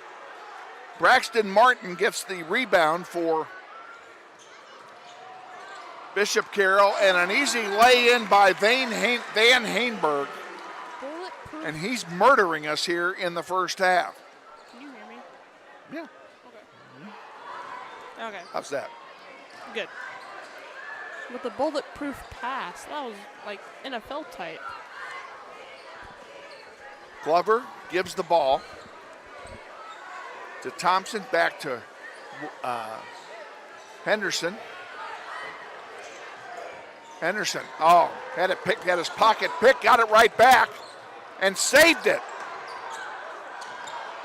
Sincere Thompson comes away with it. Nobody seems to want it. Now they throw it right back to Carroll. Underneath is Hainberg. Well, that's 2 points. Hainberg was parked under the basket, cherry picking, and they got it to him. Now over everybody. That one does not go. Everybody was cherry picking. Williams' first miss. Beard over to Hainberg for 3. That one misses. And the rebound by the Grizzlies. Here comes Williams with it. Williams to Henderson. To Thompson. Thompson in the paint. Can't get the roll, and it's rebounded by Mikey Brand. There's a foul by Thompson.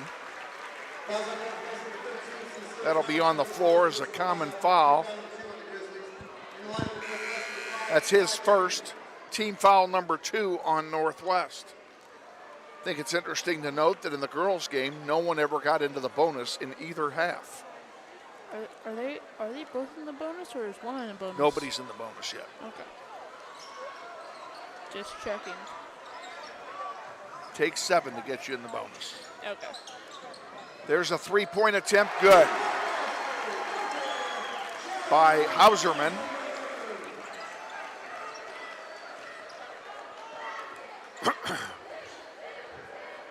Grizzlies, who led by 3, trail by 4. Underneath, that ball taken away by Carroll, and some sloppy ball handling by Northwest is hurting us here. There's a 2-on-1 break, and Hainberg scores. And now Northwest takes a timeout.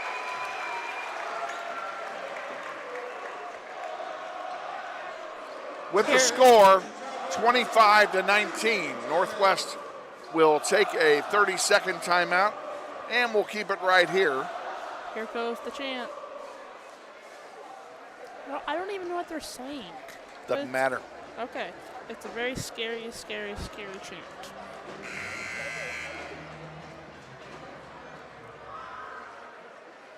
Is the theme? Grizzlies led 19-16 at the end of the first quarter, have not scored in the second, and have given up 9. A 9-0 run to Bishop Carroll here to start the second quarter. Now they're down by 6. They will get the ball coming out of the timeout. On the floor for Northwest, Jerome Henderson, Tayshawn Williams, Javon Glover, Eli Benning,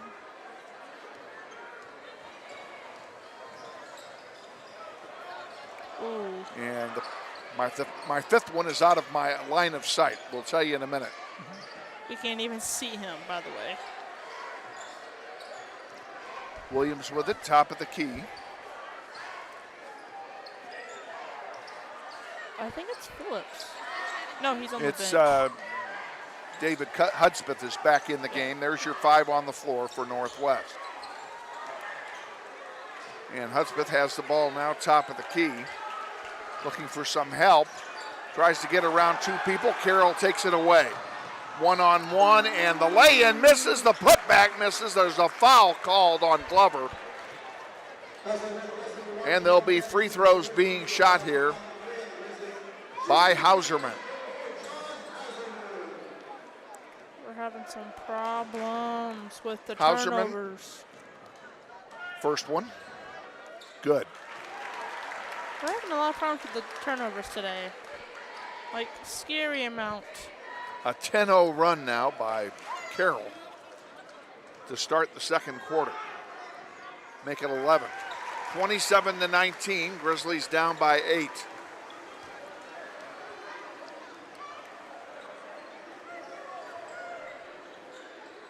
Around the horn it goes.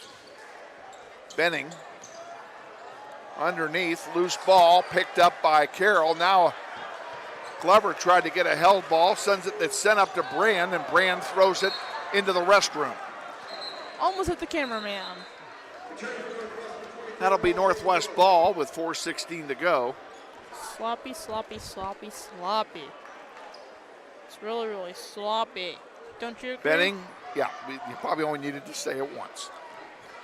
Benning brings it across the timeline for Northwest. They need to start chipping into this 8-point lead and get the Schneider off the board here in the second quarter. Williams can't make it fall, and now there's a lid on the basket. Brand on the held ball. It will go to Bishop Carroll.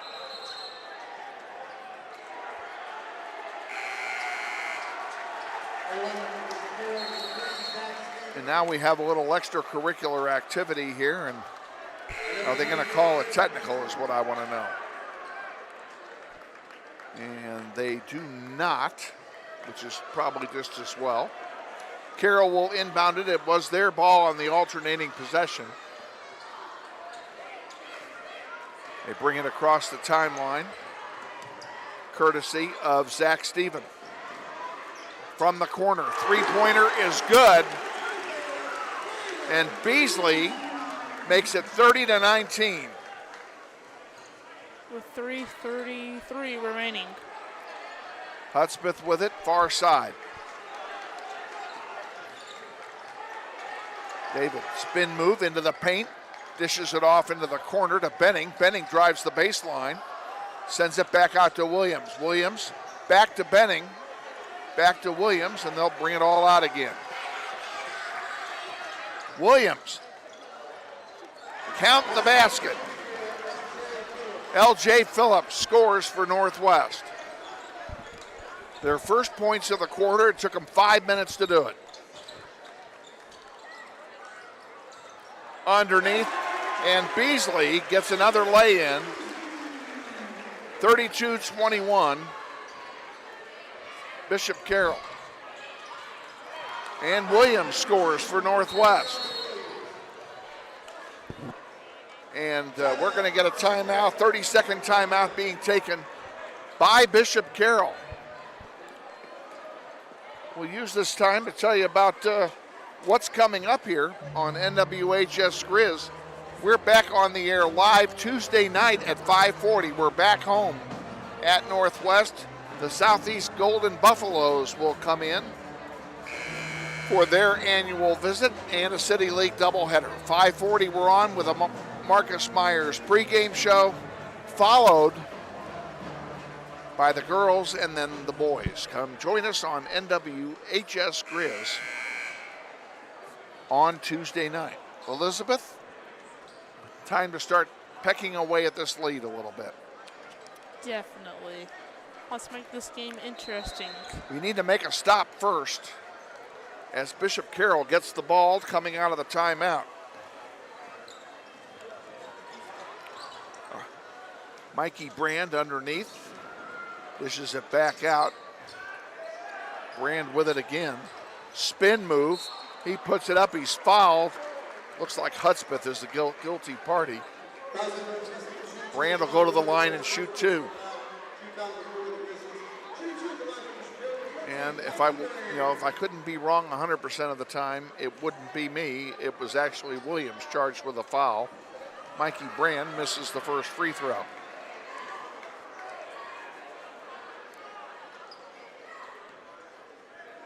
For the second quarter alone, the Grizzlies have 4 fouls. They committed 4 fouls, and Bishop Carroll only had 1. Bishop Carroll only has 1 for the game. And now what do we have here?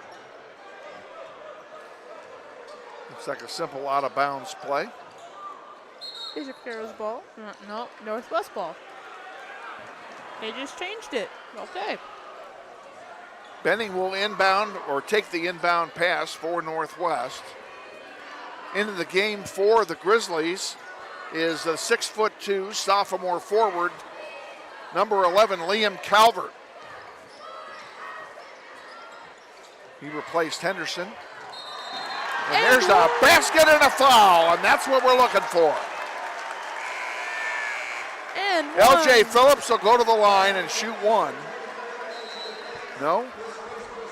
No? Oh, they called a charge on Phillips on the play, no basket. That's why he was like covering his Pardon face. me for having it incorrect. Hauserman on the near side. Peterson pulls it back out. Now he gives it to Andrew Eustace. There's Hauserman with a 3 and count it. Oh, they only gave him 2. He had a foot on the line. 34-23. 90 seconds to go in the first half. There's a foul called. That'll be on Zach Steven. It's the second team foul on Bishop Carroll in this half. They've been I'm pretty sure it was on number 2. very thrifty in the foul department. I'm pretty sure it was number 2, not number 3. I'm not sure. That would be Peterson.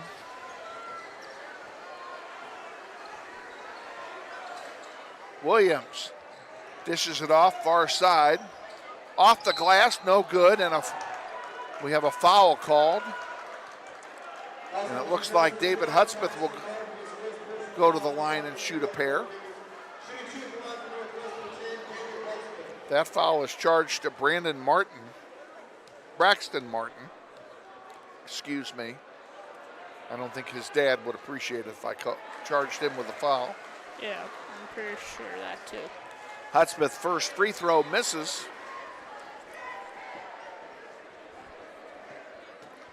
He's got 1 more coming.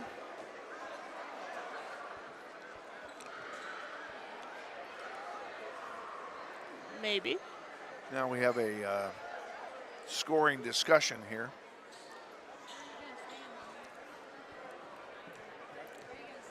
And Hudspeth will take a second chance.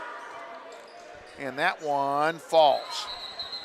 Hudspeth makes 1 out of 2. Grizzlies down by 10.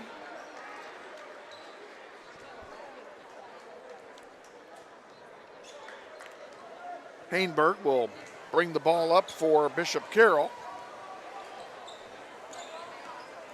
Benning meets him. They give it to Hauserman.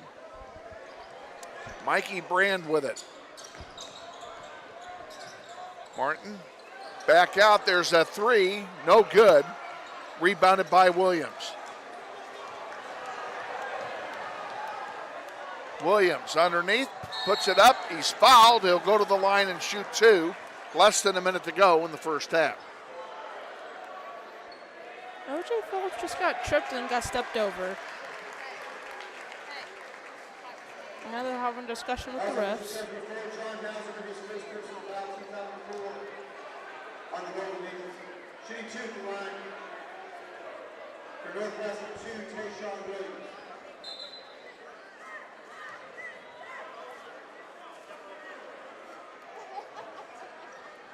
Williams to shoot 2.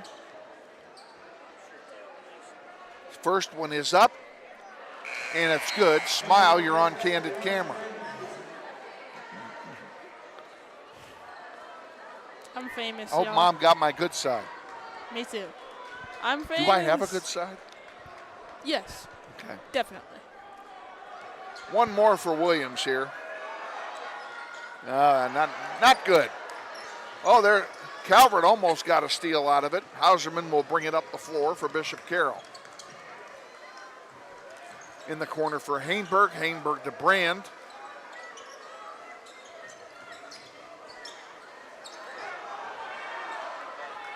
And Benning on the steal. 2-on-1 break. Oh, he tried to get it to Hudspeth and couldn't get the pass to him. Let's see. They're going to give the ball to Northwest.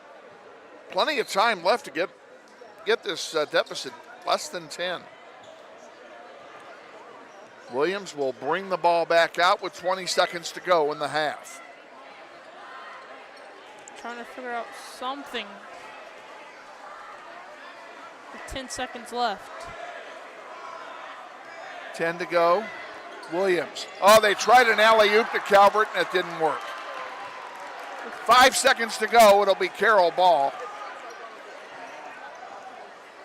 Hauserman brings it across the timeline. Launches a long bomb. It doesn't go. That one won't count if it does, and it doesn't anyway.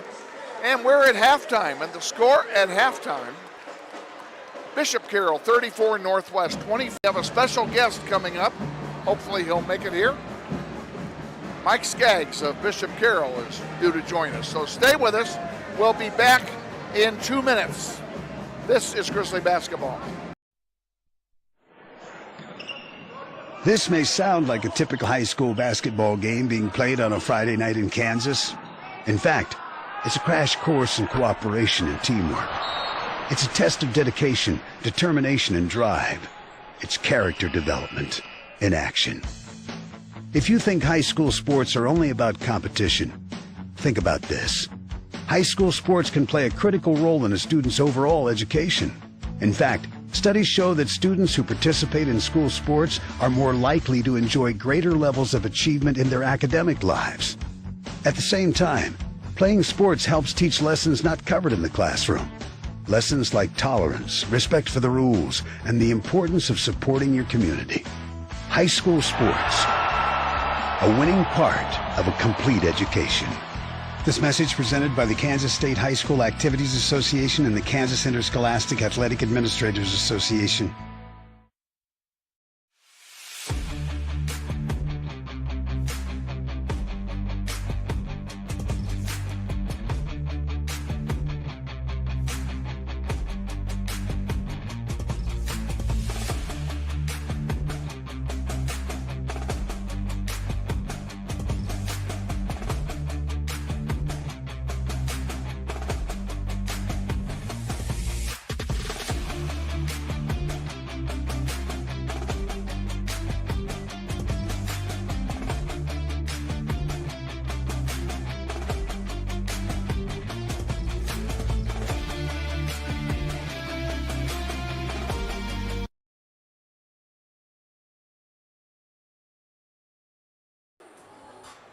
Welcome back to Bishop Carroll High School, where at halftime the Grizzlies trail 34-24 to the Golden Eagles in the boys contest, and we're joined at halftime by one of my all-time favorite people. I mean, I couldn't ask for a better guy to have a rivalry with than Mike Skaggs. Mike is one of the assistant principals here at Bishop Carroll and coached soccer for how many years? 20 years total. Been the head boys coach for 16. Still doing that next year? Still doing that. I stepped away from the girls program this year. I knew that. I heard so that. That'll be interesting in a couple weeks when they start actually practicing and not be there. Well, it's got to end sometime, right? Yeah. And I went out on my own terms. So. Well, there you go.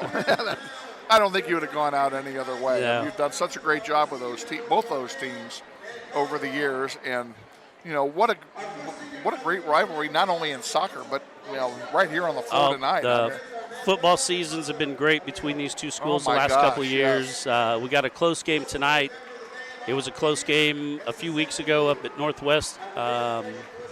Baseball, track, soccer, wrestling. You know, a lot of these kids live in the same neighborhood. They've known each other their whole life. Yep. I noticed that during warm-ups during the boys' game, a lot of our students and the Northwest guys are shaking hands and how you doing, and yep. It's an interesting family dynamic that we have over here on the west side. Well, and you know, there aren't near as many high schools on the west side as there are on the east side. Yep. So, I mean, you basically have Carroll and Northwest. If you're still in Wichita, then you go out and you get Mays and Goddard and Mays South and those. But, you know, our schools, first of all, we're only 1.5 miles apart. Right. So there's a geographic closeness to them. And kids have transferred from Carroll to Northwest and vice versa. Vice versa, yeah. It happens all the time for one reason or another, and you know, it's just everybody knows everybody. Right. I have a lot of Carroll kids who live in my neighborhood, and a lot of Northwest kids who live in my neighborhood. And do you live in this area? I live over in the Westlink neighborhood. Okay. I'm one song away from school, unless it's Stairway to Heaven or Bohemian Rhapsody. Then I have to sit out in the parking lot and listen to the rest of it. Or pray for a traffic jam on the way over. Yeah. Right. So how's the year going for you? It's great. We had a fun soccer season. Once soccer was over, then I really kind of got to dig in with my assistant principal job and hanging out with the students in that capacity and seeing a lot more teachers that I normally wouldn't see just as a teacher. Just seeing this community grow and prosper and do all the good things that we do here. And the AP job, that's kind of new, relatively new for you, is it not? It is new this year, yep. Yeah, so kind of a change from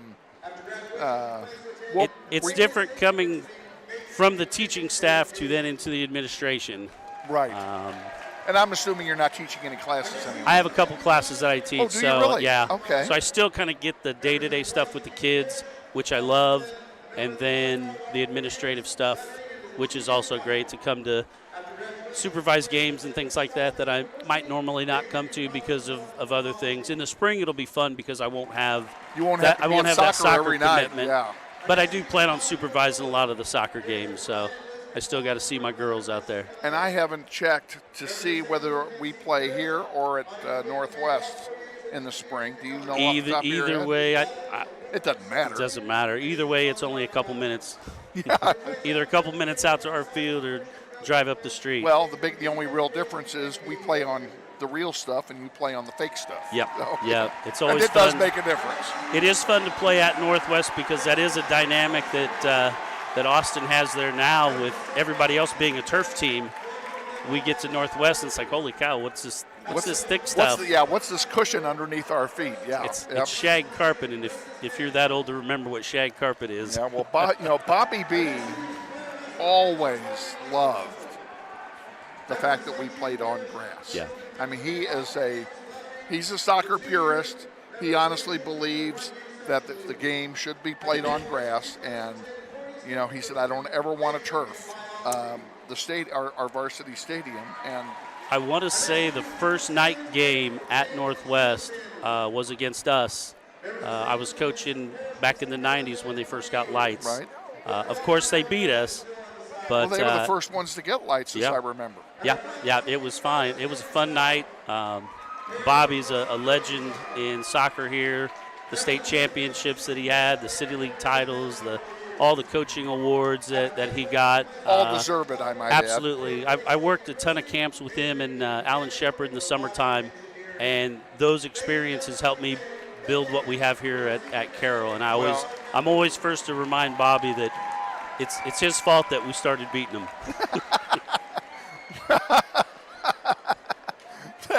Well, getting to the camp thing that you and Alan, you know, God rest his soul, and Bobby did, you know, those camps were really good.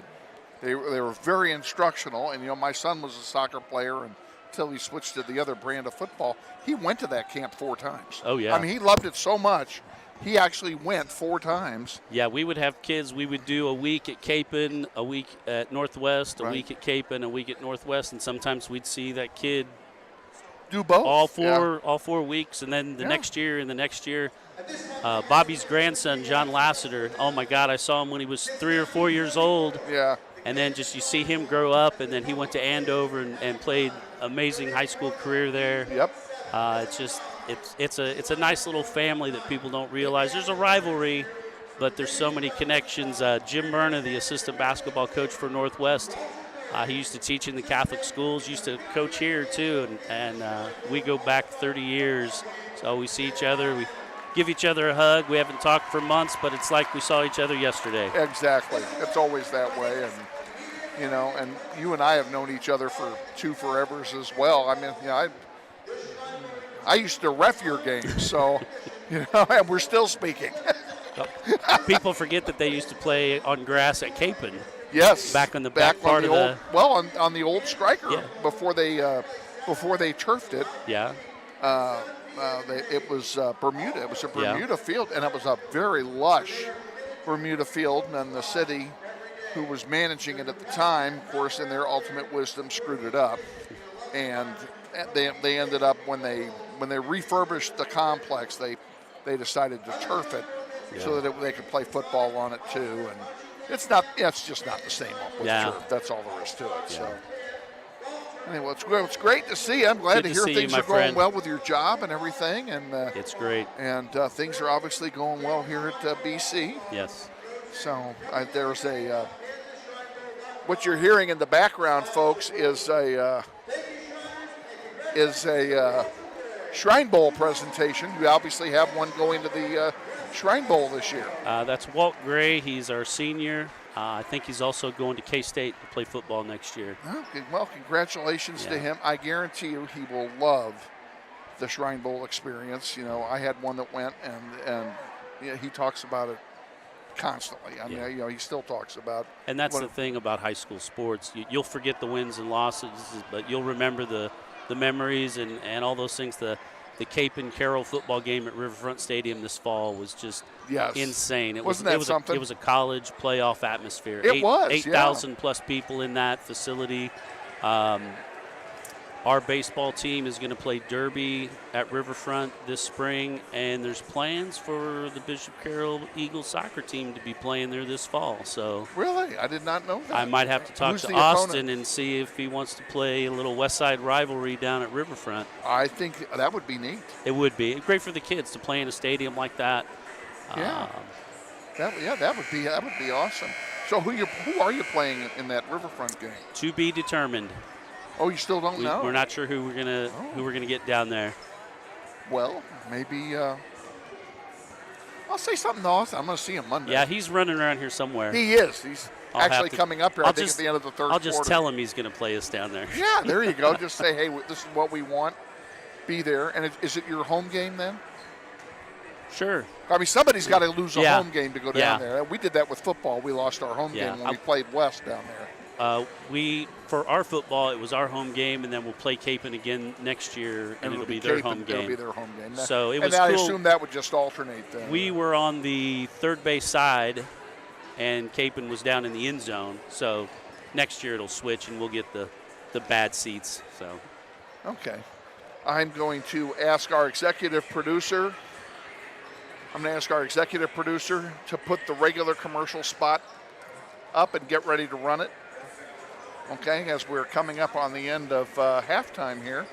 Grizzlies trail by 10 at half. And Mike Skaggs, thank you for joining us. It's always a pleasure to have that. We can have our own show. Yeah, there we could. Ooh, that'd be interesting. Anyway, Thank great you. to see you. We're going to come back with the second half in 60 seconds. Stay with us. You're watching Grizzly basketball.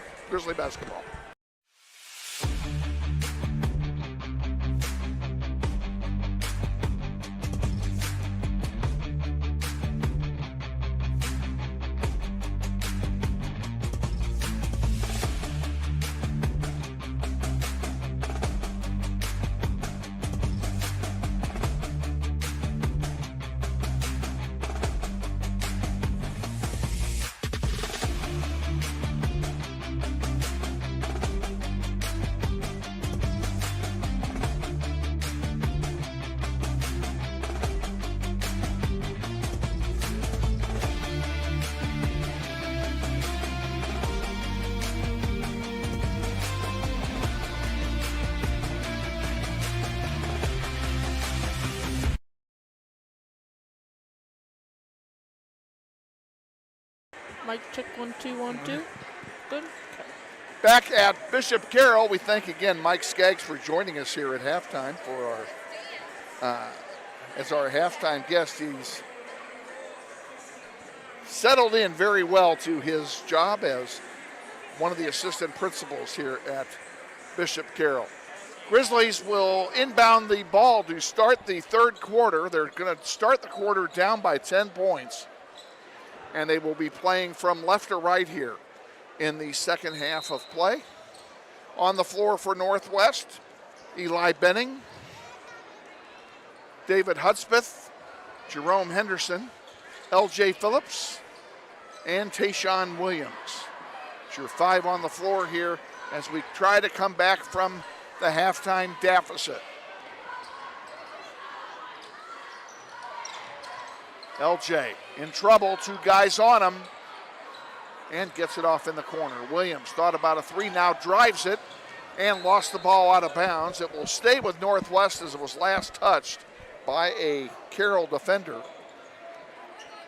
Don't know who, though. Nope, I didn't see it either. Ball's inbounded. We're back at it here. LJ has it, top of the key, and I'm going to take this moment.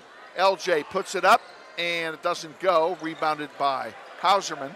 LJ Phillips, in case you did not hear, has signed a letter of intent to play football at the University of South Dakota next year, and we congratulate him. He'll be playing in the Missouri Valley. There's 2 shots. Brand, 3 shots, don't go. Rebounded by Benning. Anyway, I spoke with LJ in the corridors today and congratulated them personally, and told him I hope he enjoys cold weather because he's going to get plenty of it next year. It gets cold in South Dakota. It definitely does. I have been there in the winter. I haven't, and I heard it's cold. So. It is cold. Is it colder? They also get a lot of snow. Is it colder than Wichita? Oh, much more so, yes. And they get a ton of snow. That would suck. Williams misses the first. The foul was on Hauserman. It's his second. First team foul of the half for either team. We went up there for a game on November 1st. It was 65 degrees. This is a football game. Williams makes the second one. Illinois State came in the following week and played in 48 inches of snow. Wow. 48? Hainbury, yep, they got it all in one day.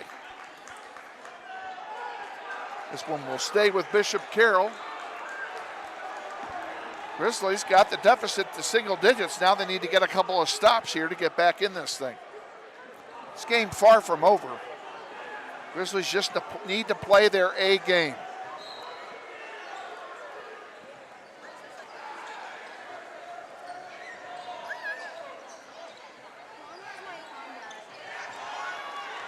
There's a takeaway by Javon Glover. Up off the glass, it's blocked by Hauserman. Rebounded by Hudspeth, and now we have, what do we have? Looks like a timeout being taken by Northwest. It is. No. Well, maybe not. I think maybe a tech? No. Something was going on. I thought maybe they were going to look for a goaltend, but that's not it either. Anyway, coming away with it, Mikey Brand has it. Into the corner it goes to Hauserman. Out to Hainberg. Top of the key. Spin move. Wide for Hauserman for 3. He misses. The rebound by Martin. He goes up. He's fouled. He'll shoot 2. And the foul's on Javon Glover. That's his first foul.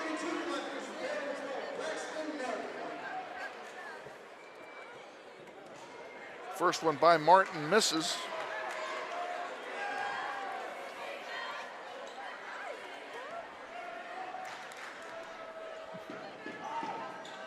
And he missed them both. Rebounded by L.J. Phillips. There's a break for the Grizzlies. Now let's see if they can cash in and get some points at the other end.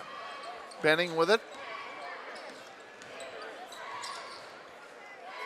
Williams for 3. Off the rim, no good. Rebounded there by Braxton Martin. Can they Hainberg stop? back out. We still don't know who number 5 is. We should have checked that out at halftime. Didn't have time to do it. There's a whistle. I guess number And a foul 5. being called on Glover again. That's his second now. I guess number 5 is a mystery guest. The mystery guest. Yep. There's always a mystery guest somewhere, somehow. Well, shame on them for not giving us their full roster. And it could be somebody else wearing a different jersey because of a jersey problem. You never know. Hauserman missed the first one. And he makes the second one. Makes 1 out of 2. And now what do we have here? And Mikey Brand.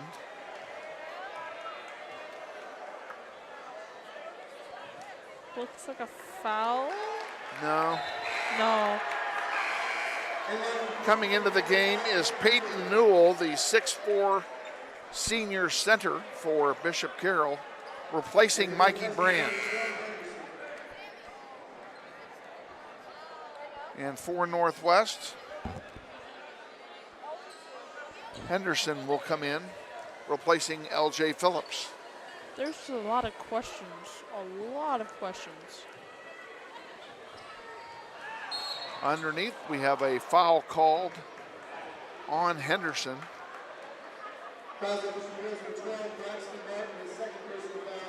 Oh, they called it on Martin of Bishop Carroll. Called it the other way. Henderson will inbound for Northwest. He's out there with Williams, Benning, Glover, and Hudspeth. That's the 5 on the floor now. 5:30 to go, third quarter. Williams for 3, off the rim, no good. And the lid is back on the basket. Mystery guest is going to get an easy lay in.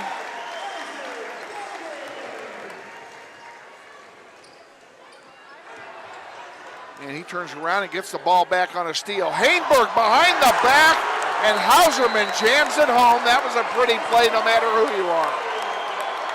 Grizzlies are going to take a full timeout. We're going to take it with them. Stay with us.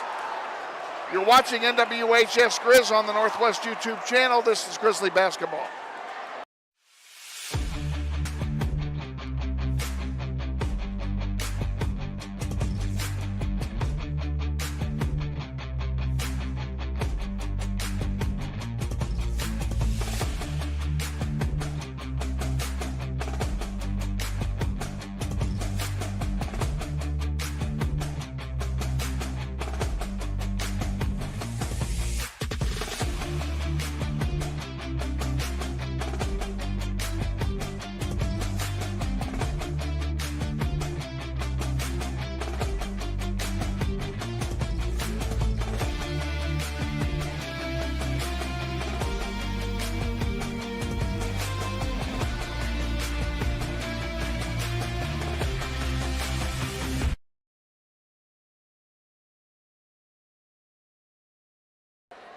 Back at Bishop Carroll coming out of the timeout. Grizzlies trail by 15 with 5:04 remaining in the third. They have the ball and they need to start chipping away at this lead.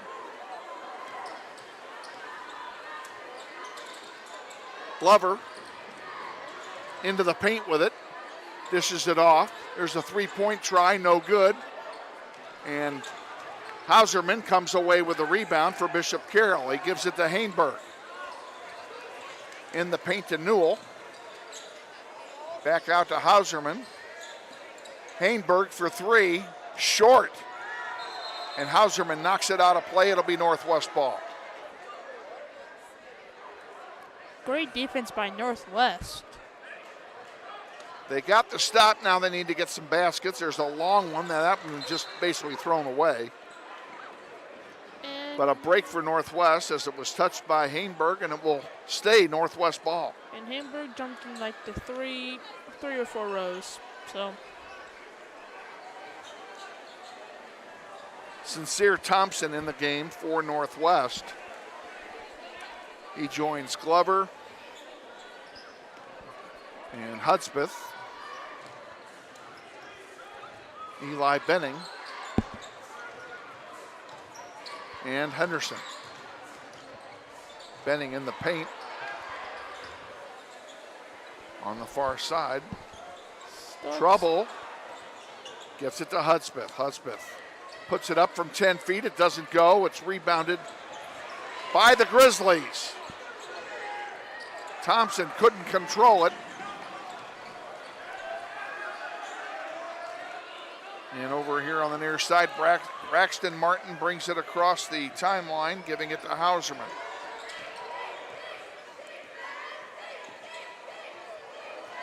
Hauserman, a long two, is short. Rebounded by Benning. Grizzlies getting their stops, but that one will turn over now to Bishop Carroll. Bishop Carroll makes a line change.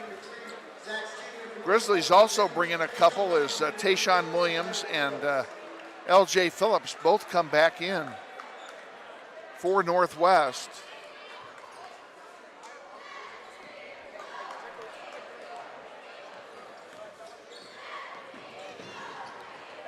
Zach Steven with the ball on the far side for Carroll.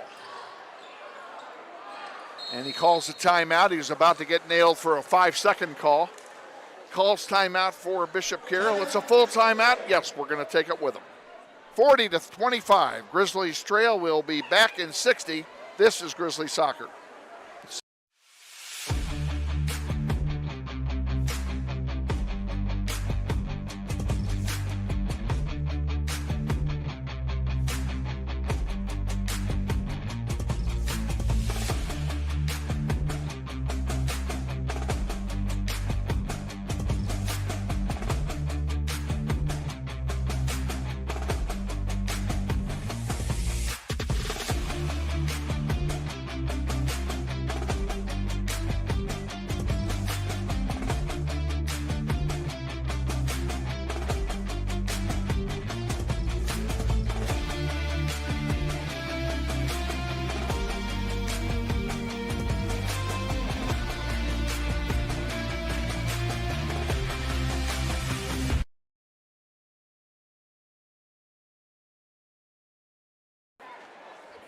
Okay, it's the tremendous power of anticipation. As yes, I'm looking forward to spring, and I'm looking forward to soccer season as well.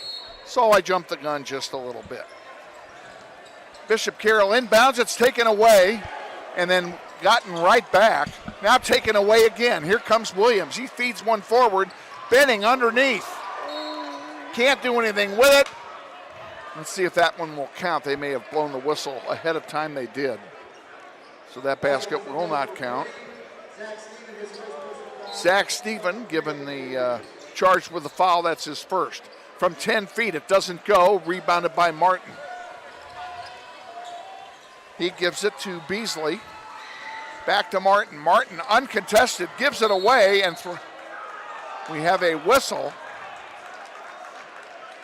Charge from somebody. Yep, that's probably on Beasley, I would think. It's on Martin. That's his third personal. Fourth team foul on Bishop Carroll. Grizzlies have 2. They will inbound just inside 3 to go in the third quarter. Williams gives it to Benning for a long 3. Rims out, no good. Rebounded by Beasley. And there's a charge going to taken by Mike Brand, and that'll turn it over to Northwest on the player control foul. That's Brand's first foul of the night. Beautiful defense by Northwest. Took the charge perfectly, and now we have what do we have?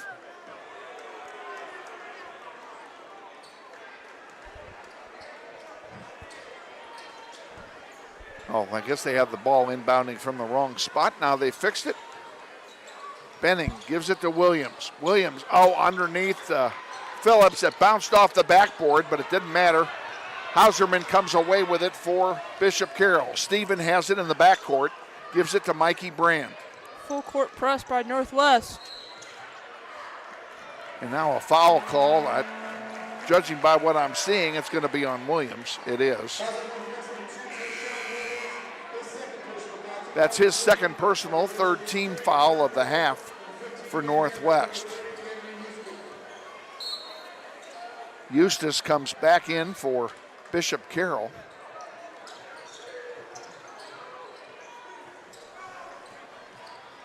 Beasley lays it in, uncontested to the basket. A nice drive by Beasley, and the Grizzlies are down by 17.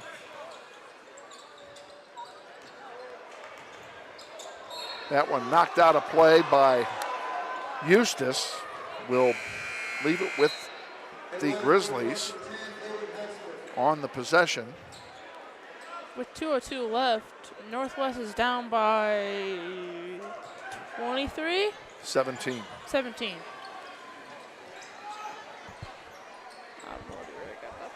Henderson for three. Well, I wish one of those would fall. Mikey Brand, some interesting passing by Bishop Carroll. Now that one's taken away by Benning. Benning up to Hudspeth, who lays it in. 42-27, 90 seconds to go, third quarter. That one goes out of play. It will stay with Bishop Carroll. Northwest Carroll subs in a player, as the mystery guest returns. Northwest just needs to get a couple more stops, and they might have the ball game. Just a couple more stops. And three-pointers would be nice. Well, they need a stop here for sure.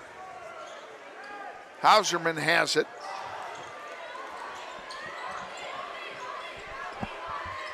And back to Hainberg for three, and he was deadly in the first half. He's missed a couple here in the third quarter.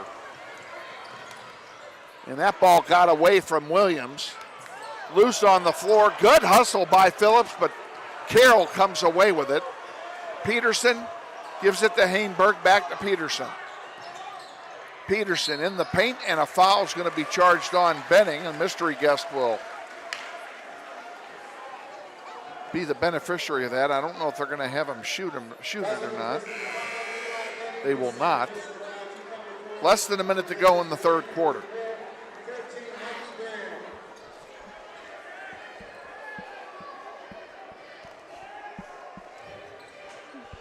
Northwest needs this stop. There's a three-pointer that misses. Hainberg lays it in. Not what we need. Grizzlies bring it back down the floor. And Phillips is fouled going up for the shot. He will go to the line and shoot a pair.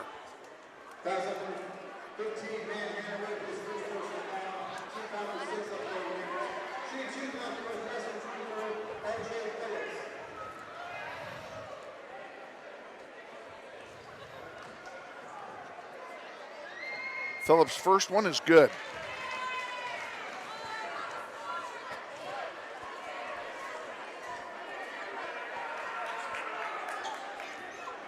One more for LJ.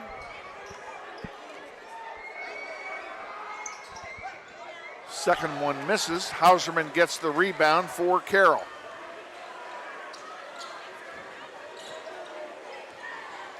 Brand gives it back to Hauserman and heads for the basket. Peterson. Mystery guest. Back to Peterson. That's Hauserman with it, rather.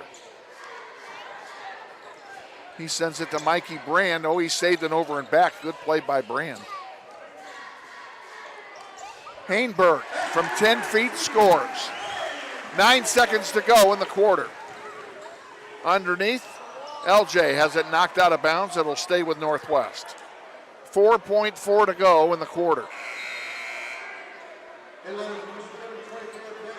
Let's hope that they can knock down a three, if not something. We just need They need to score. They just need to score here.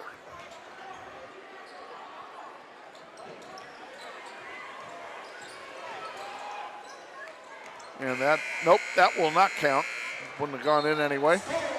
Well, we're at the end of three quarters. We got our work cut out for us in the fourth as they're down by 18, 46-28.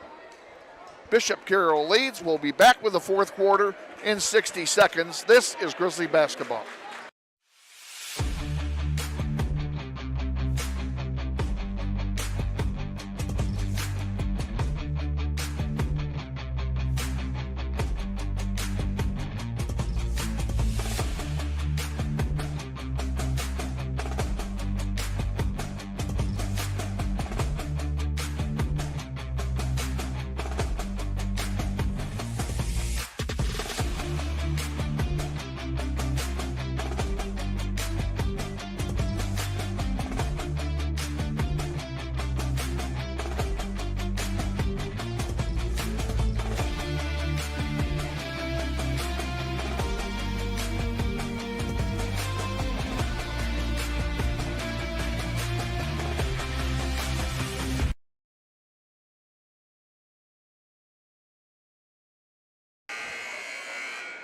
Back for the start of the fourth quarter.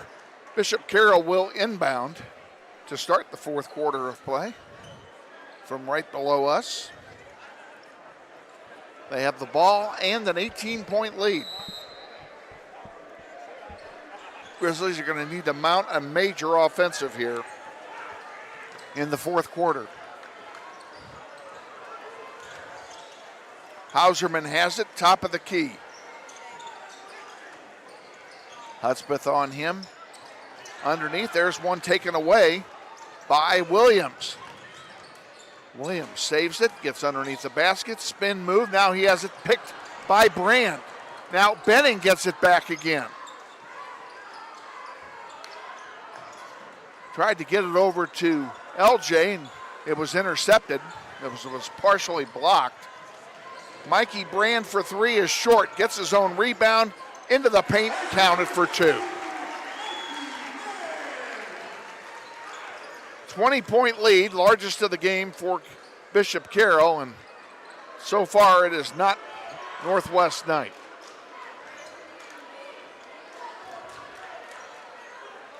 Now we're down by 20. Yep.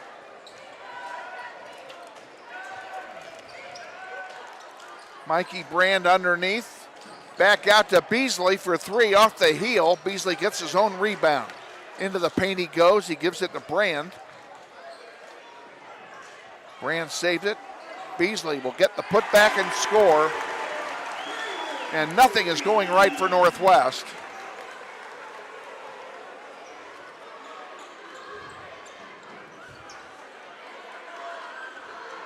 Don't shoot it. Grizzlies are going to make a complete lineup change here at the next sub opportunity. 5 players have lined up. We'll tell you who they are when they come in. Underneath, the mystery guest gets the score. Now we have a timeout taken by Northwest with 6:06 remaining in the fourth. This is a 30-second timeout. We'll tell you who all comes in when they come in, as they'll make this change now during the timeout. Largest lead of the night. It's a pretty smart idea. 24 points. Grizzlies are in big trouble here. They definitely are. It has not been their night. They've been unable to stop Bishop Carroll, and they've been unable to score when they needed to.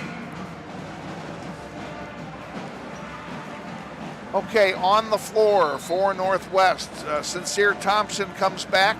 LJ Phillips is out there. Number 4, Darian Hammond is out there, the 5'10" freshman guard.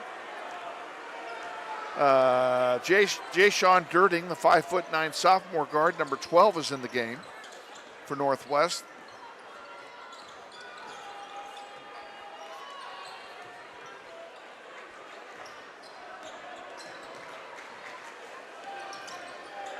Can't tell who that is over there, but whoever it is just shot a 3 and it missed. As soon as he comes into my line of view, that is Liam Calvert. I thought that was, I wasn't sure. Calvert back in the game for Northwest. Mystery guest doesn't get it to go. Hauserman on the rebound. And Colin Tran, the 5'10" senior shooting guard, scores for Bishop Carroll.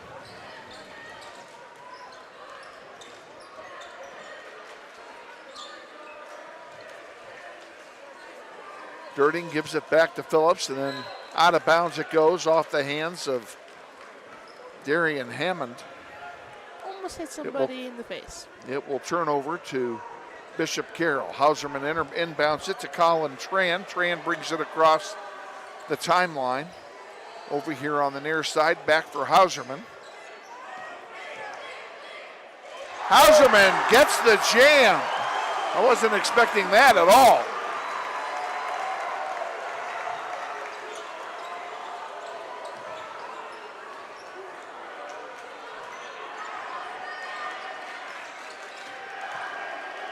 Sincere Thompson with it.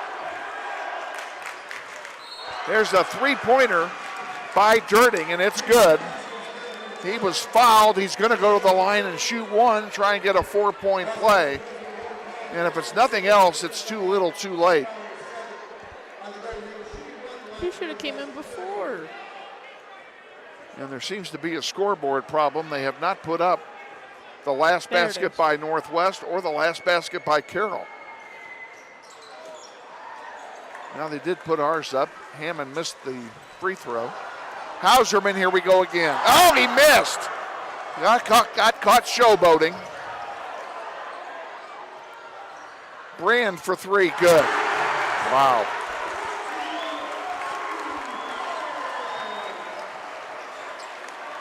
(59-31). Yep. Hammond gives it to Dirting. Dirting to Thompson. Back to Hammond. Across the way, there's a three-pointer missing and rebounded by Brand. Brand sends it all the way down to Tran. He puts it in. It's good. And we're in a running clock game now. This game will be over in 3 minutes and 40 seconds. Of course, it's been over for some time. Beasley tried to jam and missed. Pretty nice when you can showboat. Yeah, now they're showboating. Bishop Carroll takes a full timeout. We'll take our last full timeout with him. Stay with us. This is Grizzly basketball.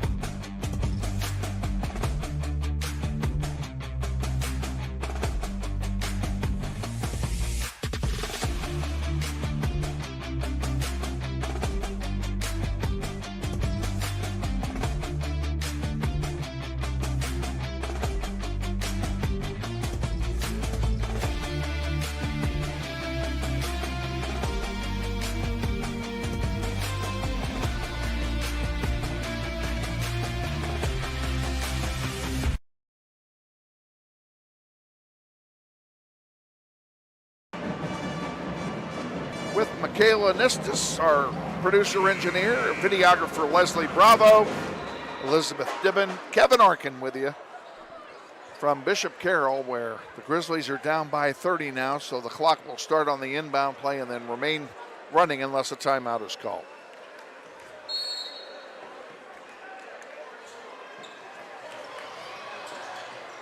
Newell lost that one. Dirting comes away with it for Northwest. Brings it down the floor. Liam Calvert for three, misses, and a foul is called. Calvert's going to go to the line and shoot three.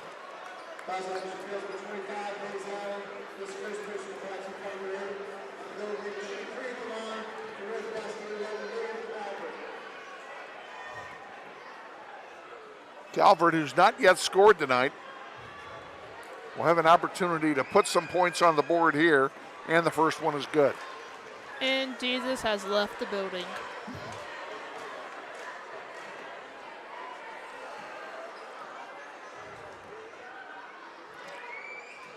Second one from Calvert is good.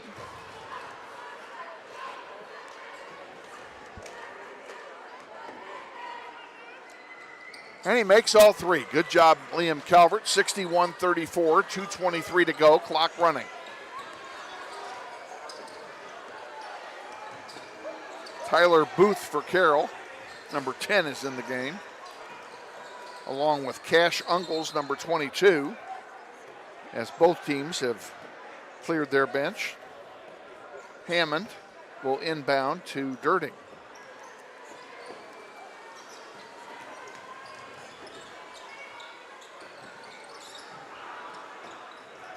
To Calvert.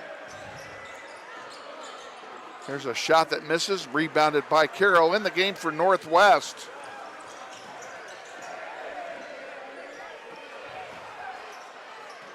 I can't tell you who that is. I have a number 34 for Northwest. It's not on my roster. I don't recognize him from this distance. So I apologize that I can't tell you who that is. There's a three attempt by Calvert, no good. Rebounded by Carroll. Uncles will bring it up the floor for the Golden Eagles. He gives it off to another player who's not on my roster, number 30. Newell has it. He puts up a long three off the heel, no good. And 30 gets it. Hayes Allen tries one. It doesn't go either. Grizzlies finally come away with it. Less than a minute remaining in the game.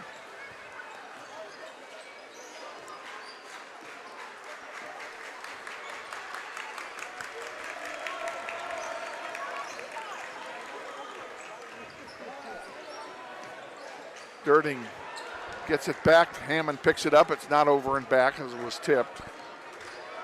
25 seconds to go. Calvert drives, puts it up. It's partially blocked. He gets his own rebound and scores. And are they going to count it is the question.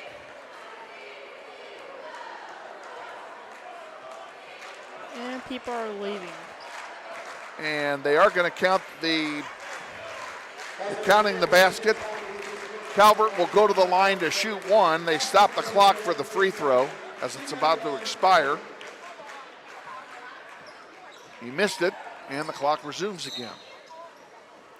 And by the time they get this inbounded, the game will be over. We're down to 10 seconds.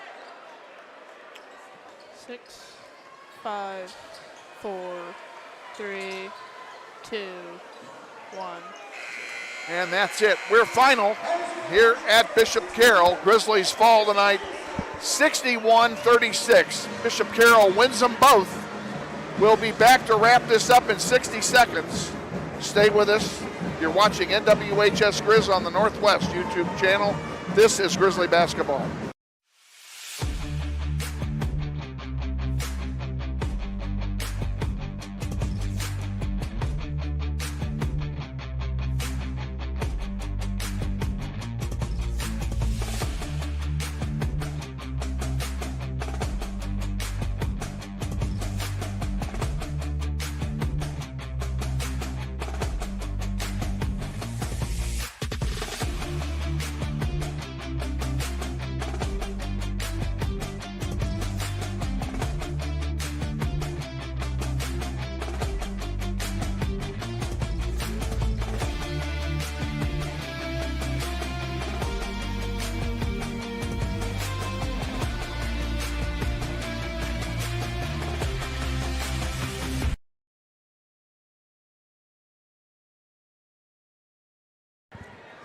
From Bishop Carroll and our outstanding crew, make that final, will you? Our outstanding crew of Leslie Bravo and Jonathan Scheu, our executive producer, Amara Reid, Elizabeth Dibben, and Makayla Nistas. Kevin Arkin with you. Grizzlies fall twice tonight to Bishop Carroll. It just wasn't our night. The boys who won the game at Northwest just did not have it tonight. And I personally thought the girls played better than the boys tonight.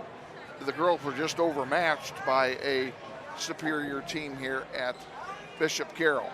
We'll quickly tell you, we don't have any stats to give you because we had no statistician in this game. Grizzlies are back on the air Tuesday night at 5:40. We'll be at home against Southeast.